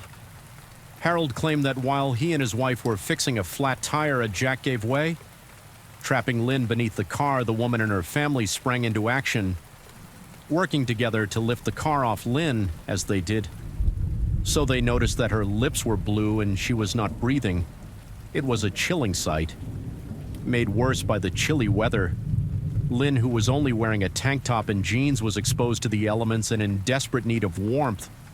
Recognizing the gravity of the situation, the woman and her family took an immediate action. They began piling their coats on Lynn, hoping to keep her body temperature elevated and comfort her. Since it was the mid-1990s, there would have been no cell phones on the scene. After driving 2 miles, the woman who stopped to help, Harold managed to find a house with a phone. She hurriedly made a call alerting emergency services to the dire situation. The dispatcher assured her that help was on the way, but time was of the essence. When the police officers and paramedics arrived at the scene, they administered a shot of epinephrine in an attempt to restart Lynn's heart. Fortunately, their efforts were successful and Lynn's heart began to beat. Once again, she was then transported to a nearby hospital for further medical attention. Unfortunately, despite the initial progress, Lynn passed away at the age of 37 as Lynn was being treated. One of the EMTs attempted to gather information from Harold. However, Harold appeared evasive in his answers and continually moved away from the medic, hindering their efforts to gain the necessary information. The medic noticed that Harold's behavior seemed strange, as he did not feel urgent or desperate for his wife to receive assistance from observing Harold's actions. The medic came to the conclusion that Harold's demeanor did not seem consistent with someone deeply concerned about his wife's well-being. It seemed as if Harold was reluctant to allow any assistance to reach her. This behavior raised suspicions and made the medic question Harold's intentions when the medics were able to restart Lynn's heart. Harold acted shocked, maybe even disappointed. Despite freezing outside, Harold did not remove his jacket and place it on his injured wife. This behavior puzzled the medic, as they expected him to prioritize his wife's comfort. However, the onlookers at the scene seemed more interested in helping Lynn than her husband. This discrepancy furthered the medic's confusion. An autopsy was conducted on Lynn's body, and it was discovered that she had died from asphyxiation. This finding prompted an investigation into her untimely death. However, a few days later, the medical examiner ruled her death accidental and closed the case. At the time, no one had any reason to suspect that Lynn's death was not as straightforward as it seemed. The case appeared closed, and it seemed no foul play was involved. Detectives investigating Tony's death in 2012 hired a private investigator to look into Lynn's death several years earlier. The private investigator's investigation revealed that Harold provided various accounts regarding the cause of Lynn's entrapment under the car. To some people, Harold stated that Lynn was searching for a lug nut at the time of the accident. However, to others, he claimed she went under the car to retrieve a flashlight she had accidentally dropped. Furthermore, Harold's accounts differed regarding where they were headed when the incident occurred. In some cases, he claimed they were about to head out for dinner, while in others he stated that they had already eaten and were on their way home. Over the years, the private investigator discovered that Harold had also told different stories regarding Lynn's death. Harold told one person that the trunk of the car fell on Lynn's neck, breaking it and killing her, and told people at his church his first wife died of cancer. One of the detectives approached one of Harold's first wives, Lynn's best friends, with a proposition. They asked if she would be willing to wear a wire and approach Harold to obtain incriminating information. Initially, the friend was hesitant to agree to the request, as she believed Harold was innocent. They had been friends for many years, and she trusted his character. However, the friend decided to take the matter to her pastor to seek guidance. The pastor advised her that if Harold was truly innocent, her involvement could prove it. This realization weighed heavily on the friend's mind, and she decided to reconsider. Under her initial refusal, after careful consideration, the friend eventually agreed to meet with Harold and wear a wire during their conversation. However, during the meeting, a technical glitch occurred in the wiring system, causing disruptions in the recording. The friend realized that she needed to take action discreetly. She discreetly excused herself from the conversation and made her way to the bathroom, where an officer was waiting to assist her. The friend observed that Harold never explicitly denied killing his first wife, Lynn, or his second wife, Tony. However, Harold never admitted to the killings either. Despite the lack of a confession, the friend did not believe that Harold was capable of murder. Over time, however, the friend's perspective began to change. She began to suspect that neither of Harold's wives had died accidentally. As the investigation into Harold's death progressed, the FBI learned that Harold had presented himself as a fundraiser for nonprofit organizations. He had claimed that he regularly went on business trips, insisting that these trips were integral to his work. However, upon closer inspection, the agents discovered none of these claims were true. They were unable to locate any tax returns, pay stubs, or any other evidence that Harold had a job since 1995 further. Investigation revealed that Harold's weekly business trips were spent at a local Panera Bread outlet. The agents discovered his location through surveillance footage which showed him surfing the internet during his supposed work trips. This revelation cast doubt on Harold's credibility and raised suspicion about his activities on November 6, 2014. 2 years after the death of Tony in Rocky Mountain National Park, Harold was arrested and charged with Tony's murder. Harold pleaded not guilty to the charges against him. Tony's family sought custody of Haley. Tony's daughter, but Harold, who was in jail at the time, refused to allow it. As a result, Haley was placed in the care of her godparents in Colorado for the time being 10 months after. After Harold was arrested, he went on trial in 2015 for the murder of his second wife, Tony. Despite the absence of forensic evidence linking him to her death, the prosecution presented various pieces of evidence to strengthen their case. Firstly, the prosecution presented evidence that Harold had taken out several life insurance policies on Tony. This, they argued, suggested premeditation on his part, as he had planned to kill his wife and profit from her death. Furthermore, the prosecution presented evidence of pings in the area several weeks prior to Tony's death. These pings suggested that Harold was actively seeking a location where he could carry out his sinister plan without attracting attention. Additionally, the prosecution presented a map found in Harold's car marked with a giant X on the spot where Tony fell from the cliff. This, they claimed, further solidified their theory that Harold had selected this location in order to carry out his nefarious plan. However, the most compelling evidence presented by the prosecution was the death of Harold's first wife, Lynn, and the suspicion surrounding it, the similarities between Lynn's death and Tony's. According to prosecution were striking, the jury believed that Harold exhibited a pattern of behavior that led them to convict him after a 10-day trial. The jury retired for deliberation. The jury ultimately returned with a guilty verdict, finding Harold guilty of murdering his second wife, Tony.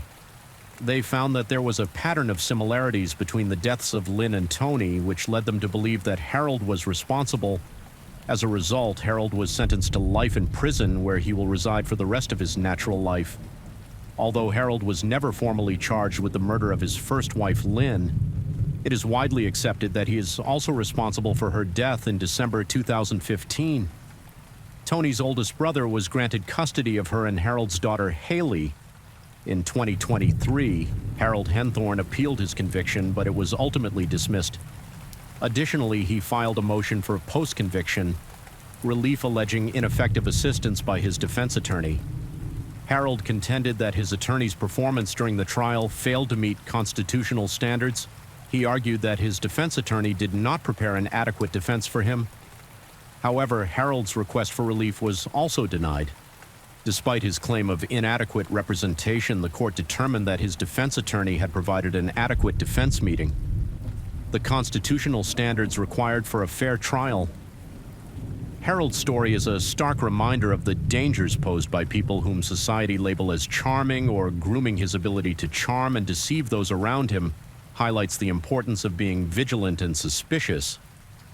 When dating or entering into a relationship with someone, this case serves as a cautionary tale for individuals who find themselves in similar situations. It encourages them to exercise caution and seek support from trusted individuals. Harold Henthorne's chilling story reminds us of the consequences of falling victim to manipulation and the destructive power of greed. Story 6, Mike Williams. Disappearance on Lake Seol left the nation in shock and bewilderment. The mysterious circumstances surrounding his disappearance had remained unsolved for years, leaving no clues or leads as to what had happened, with no leads or clues. The case seemed destined to remain unsolved indefinitely. However, the truth was finally revealed in a shocking turn of events, leaving everyone in disbelief. Mike Williams was a man who was full of life and destined for great things. Born Jerry Michael Williams, but known as Michael or Mike, he grew up north of Tallahassee, Florida. His parents sacrificed a great deal to ensure that he and his brother had the opportunity to attend North Florida Christian High School an elite private school. While in high school, Mike flourished. He was actively involved and played football. During this time, Mike developed a deep passion for duck hunting through this interest. He met his lifelong best friend, Brian Winchester. Another person who entered Mike's life in high school was Denise Morell. Denise would tell people she knew she wanted to marry him from the moment they met. Their relationship blossomed and they became inseparable. After graduating high school, Mike continued his education at Florida State University, where he majored in political science and urban planning. Despite his academic pursuits, Mike always made time for Denise. Their love for each other only grew stronger with each passing day. Mike embarked on a successful professional journey. An appraisal group hired him as a property appraiser. The company's owners praised Mike for his hard work and dedication, stating he was the hardest working man they had ever met on December the 17th, 1994. Mike married his high school sweetheart, Denise Morell, in a beautiful wedding ceremony. For years later, Mike and Denise welcomed their daughter into the world. Mike was an incredibly devoted father, obsessed with his baby girl. As the years passed, Mike began looking forward to the future. He told his mother and brother that he and Denise wanted to expand their family. Mike and Denise had big plans to vacation in Hawaii, travel to Jamaica for work, and build a strong foundation for their growing family, but on December 16th, 2000, everything changed. Mike went duck hunting on Lake Seal and never returned home on December 16th. 2031-year-old Mike Williams left his home around 3 a.m. to embark on a routine duck hunting expedition. Lake Seal, located in northwest Tallahassee, Florida, is a vast reservoir formed by the Apalachicola River. The reservoir serves as a popular spot for hunters. Mike's wife, Denise, anxiously awaited his return as the couple planned to celebrate their anniversary in Apalachicola. That night, when Mike still hadn't returned by noon, that day, Denise reached out to their friends and family members to see if they had any information regarding his whereabouts. One of Mike's closest friends, Brian Winchester, along with Brian's father, decided to visit the area where Mike was known to go, duck hunting together. They located Mike's Ford Bronco near a remote boat launch on Lake Seal, but there was no sign of Mike, alarmed by the lack of any clues or signs. Mike's loved ones contacted the Florida Fish and Wildlife Conservation Commission. The WFC officers sprang into action, deploying a helicopter to circle the 30,000-acre lake in search of Mike or his boat. Unfortunately, there was no sign of him anywhere. As time passed, speculation grew among Mike's loved ones. They wondered if he had somehow fallen out of his boat, if it had hit one of the tree stumps in the lake and trapped him beneath the vegetation in the water. This scenario seemed plausible, as the water in Lake Seal is shallow and dotted with numerous tree stumps, making it a potential hazard for boaters. One day after Mike's disappearance on December 17th, his best friend Brian made a shocking discovery. Brian stumbled upon Mike's boat located not far from the landing where Mike's car was parked. Inside the boat was Mike's shotgun for hunting. Still in the case, his decoys and life jackets. This discovery raised even more questions about Mike's disappearance. The officers examining the scene noted that Mike had not even started hunting ducks before he vanished. The mysterious disappearance of Mike Williams on Lake Seal left the community of Tallahassee shocked and worried. Denise, Mike's wife, struggled to cope with the emotional toll of his disappearance. She was consumed by grief and often dissolved into tears when friends came to visit. With each passing day, the hope for Mike's safe return grew dimmer.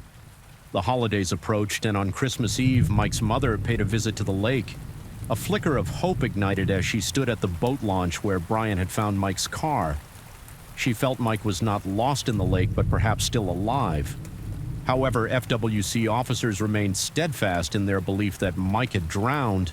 They explained that his body would eventually surface, yet it never appeared 10 days into the search for Mike Williams. A camo-patterned hunting cap was found floating in Lake Seal. The hat, identified as belonging to Mike, was a significant clue in the case. Mike's best friend Brian verified that the hat was indeed his and provided cooperating evidence in the form of a picture showing Mike wearing the hat. This revelation intensified the belief that Mike was in the lake.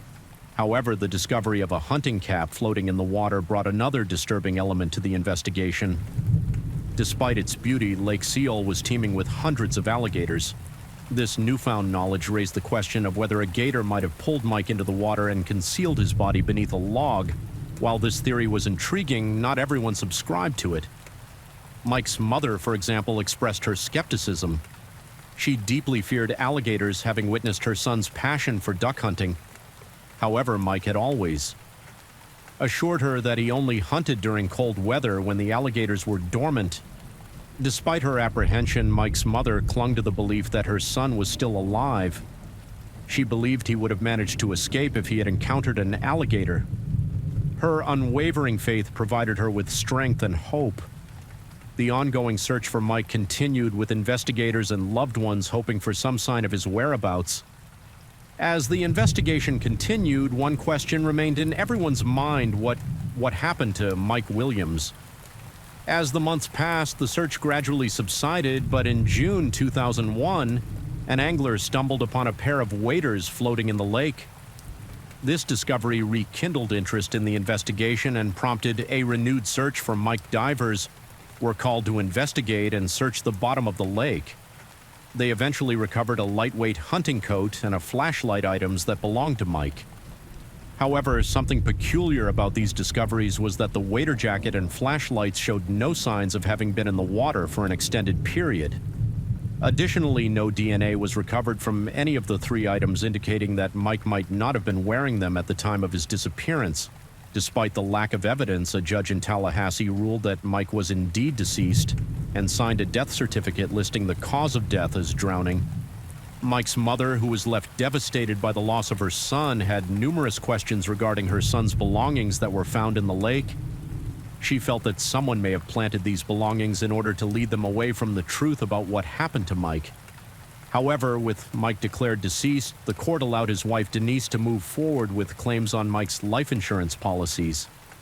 As a result, Denise received a hefty payout of over $1 million. While everyone else seemed to accept the narrative that Mike had drowned in the lake, his mother refused to believe that this was the case. She was determined to find answers and uncover the truth regarding her son's disappearance.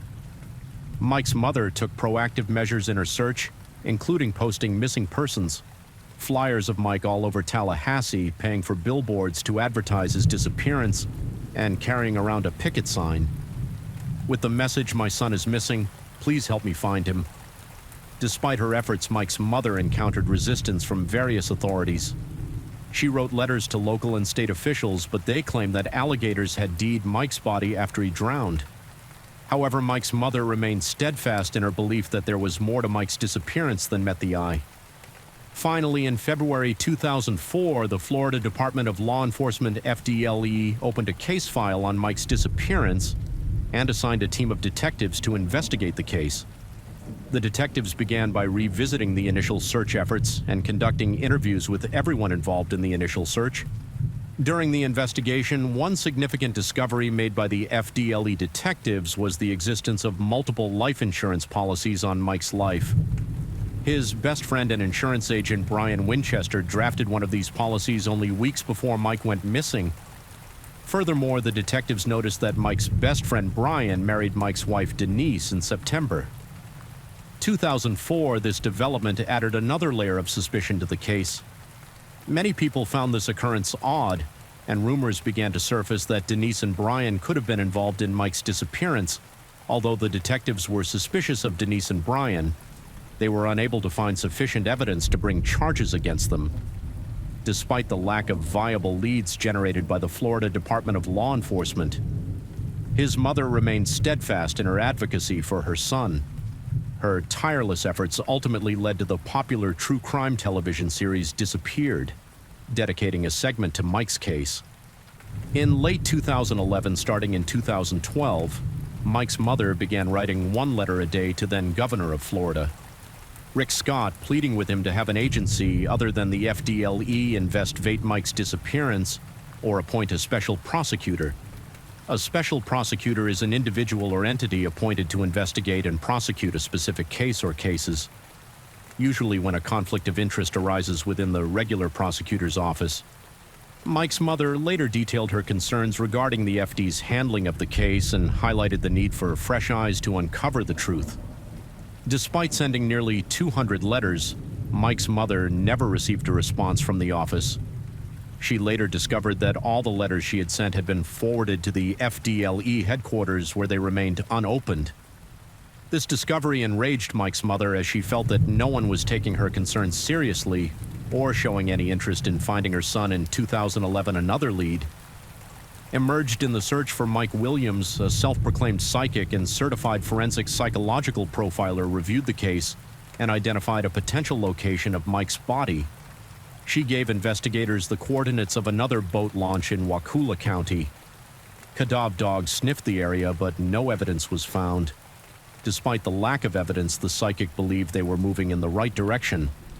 According to state officials, in 2011, the psychic did not find any additional evidence that warranted a further investigation. However, in 2012, Mike's widow, Denise, separated from her then-husband, Mike's best friend, Brian Winchester, as Denise, and Brian's marriage crumbled. A long-held secret unraveled. She shedding light on what happened to Mike on Lake Seol. Nearly a decade earlier, Denise filed for divorce from Brian in 2015. The divorce proceedings were difficult, with Denise and Brian expressing frustration and disappointment. However, it was Brian's addiction to sex that ultimately led to the dissolution of their marriage.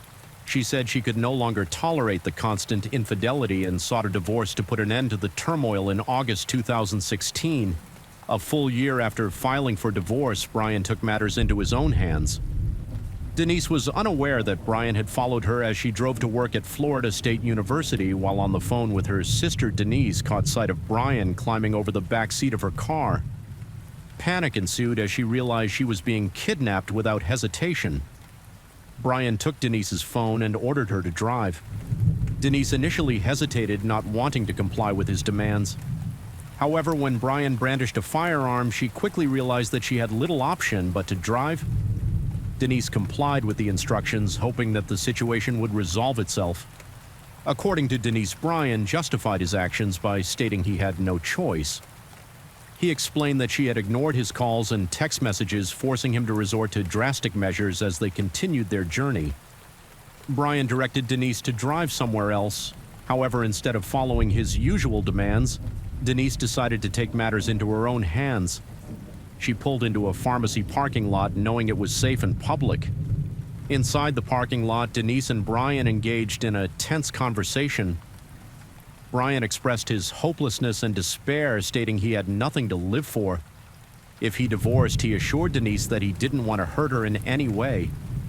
Denise listened carefully to Brian's words, trying to console him and understand his state of mind.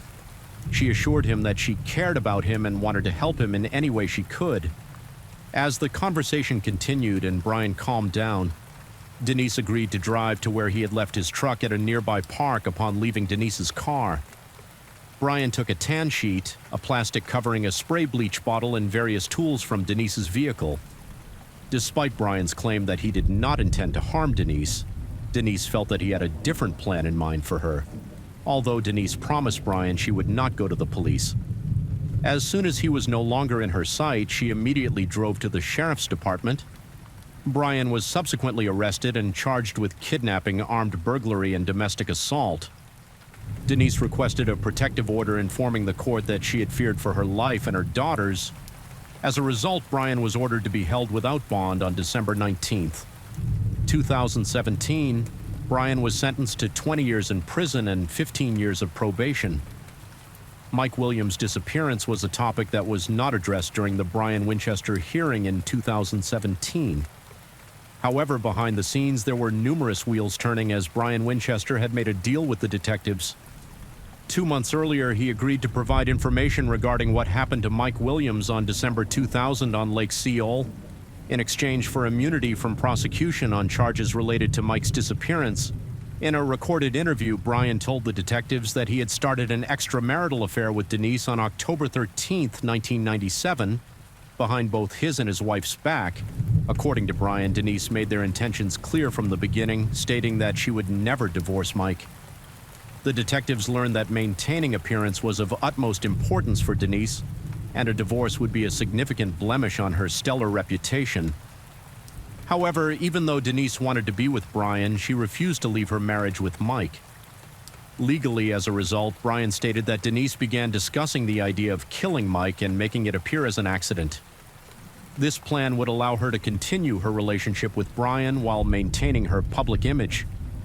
Denise wanted Mike out of the picture and wanted to remove Brian's wife. However, Brian denied having any intention of killing his first wife. The mother of his children instead he filed. For divorce initially, Brian and Denise concocted a plan to have Mike killed at his office and make it look like a robbery gone wrong. However, they later settled on the idea of arranging a hunting accident on the day Mike went missing. Brian lured Mike to Lake Seol. Once they were out on the boat, Brian encouraged Mike to put on his waders. According to Brian, what happened next was a panic situation as Mike struggled in the water, attempting to pull himself up onto a tree stump. Brian said he and Mike were in a frenzy. Mike desperately clung to the tree stump, fighting for his life. In a moment of desperation, Brian took Mike's shotgun and shot Mike in the face because Brian killed Mike by a gunshot, not drowning as Brian had planned to kill him. There was no way for Brian to pass Mike's death off as an accident. Brian dragged Mike's body back into the boat. He then loaded Mike's body into his truck and drove to a remote location near a rural lake in Lyon County and buried him there. Brian claimed that they had slowed down their affair to avoid raising suspicion. He explained that the reason for his recent imprisonment on kidnapping charges was that he was fearful of Denise disclosing the truth regarding Mike's disappearance. After the divorce crime scene, investigators went out to the spot where Brian indicated he buried Mike's body and found human remains that they matched to Mike Williams with the help of forensic evidence. Investigators were able to confirm that the remains belonged to Mike Williams. This breakthrough in the case provided the family with some closure, as they now knew that Mike was no longer missing, but he had been tragically killed when Mike's mother found out the truth about what happened to her son. She was stunned to learn that his wife and best friend had had him killed. On May 8, 2018, Denise was arrested while leaving her work after the discovery of Mike's body. She was subsequently charged with first-degree murder and conspiracy to commit murder. Denise pleaded not guilty to the charges. Her trial began on December 10, 2018, and the star witness testifying against her was her ex-husband, Brian Winchester. During Brian's testimony, he spoke in detail about an incident that occurred at the lake where Mike was clinging onto a stump before he was shot and killed. This revelation came as a shock to Mike's mother, who had never heard those details before. It was especially difficult for her to know that her son was in the middle of a freezing lake screaming for help and that she couldn't have been there to help him. This information was something she struggled to live with. Denise's trial lasted for 4 days, and the jury deliberated for 8 hours before finding Denise guilty of all charges. The judge sentenced Denise to life in prison after being convicted of committing murder. 5 months after her conviction, Denise's assets from Mike's estate were awarded to her and Mike's daughter to escape prosecution on 3 counts of insurance fraud. Denise agreed to sign them over to her daughter. However, as part of the deal, Mike and Denise's daughter had to agree not to use any of the money on Denise's legal fees. If her daughter failed to comply with this condition, she would have to repay the state $150,000 in January 2020. Denise appealed for her conviction and sentence. Her attorney argued that the Florida First District Court of Appeal should overturn the conviction because there was insufficient evidence to prove her involvement in the murder of her first husband. Several months later in November, the court overturned Denise's conviction for murder, but the conspiracy to commit murder charge remained. Denise remains in prison at the Florida Women's Reception Center, while Brian Winchester is serving his kidnapping sentence at the Wakulla Correctional Institution since Mike Williams was murdered in 2000. His mother has not had any contact with her granddaughter. However, Denise has made her intentions clear to Mike's mother. She has told her that if she tried to open a criminal investigation into Mike's disappearance, she would never see her granddaughter again in an episode of Cold Case Files. In 2023, Mike's mother expressed her desire to see her granddaughter and tell her how amazing her son was and how much he loved her. However, according to sources, the two are still estranged. The reasons behind this estrangement remain unclear, but it is unfortunate that they have been unable to reconcile. The disappearance of Mike Williams on Lake Seol was a tragic story of love and betrayal, but also a testament to the unwavering faith of his mother. Despite years of searching and countless setbacks, she never gave up hope that her son was still alive. Her determination and steadfast faith serve as a powerful reminder of the enduring bond between a mother and her child. Mike's case remains a chilling reminder of the dangers of love gone wrong and the lengths of mother.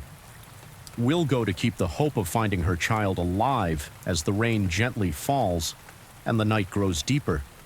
Thank you for joining me here at Sherlock Holmes. True crime stories remind us of life's mysteries and the importance of staying aware, even as we seek comfort in the quiet of the night. If you've enjoyed tonight's tale, don't forget to like, share, and subscribe. Let the rain carry you to a peaceful sleep. And until we meet again, stay safe, stay curious, and let the night watch over you.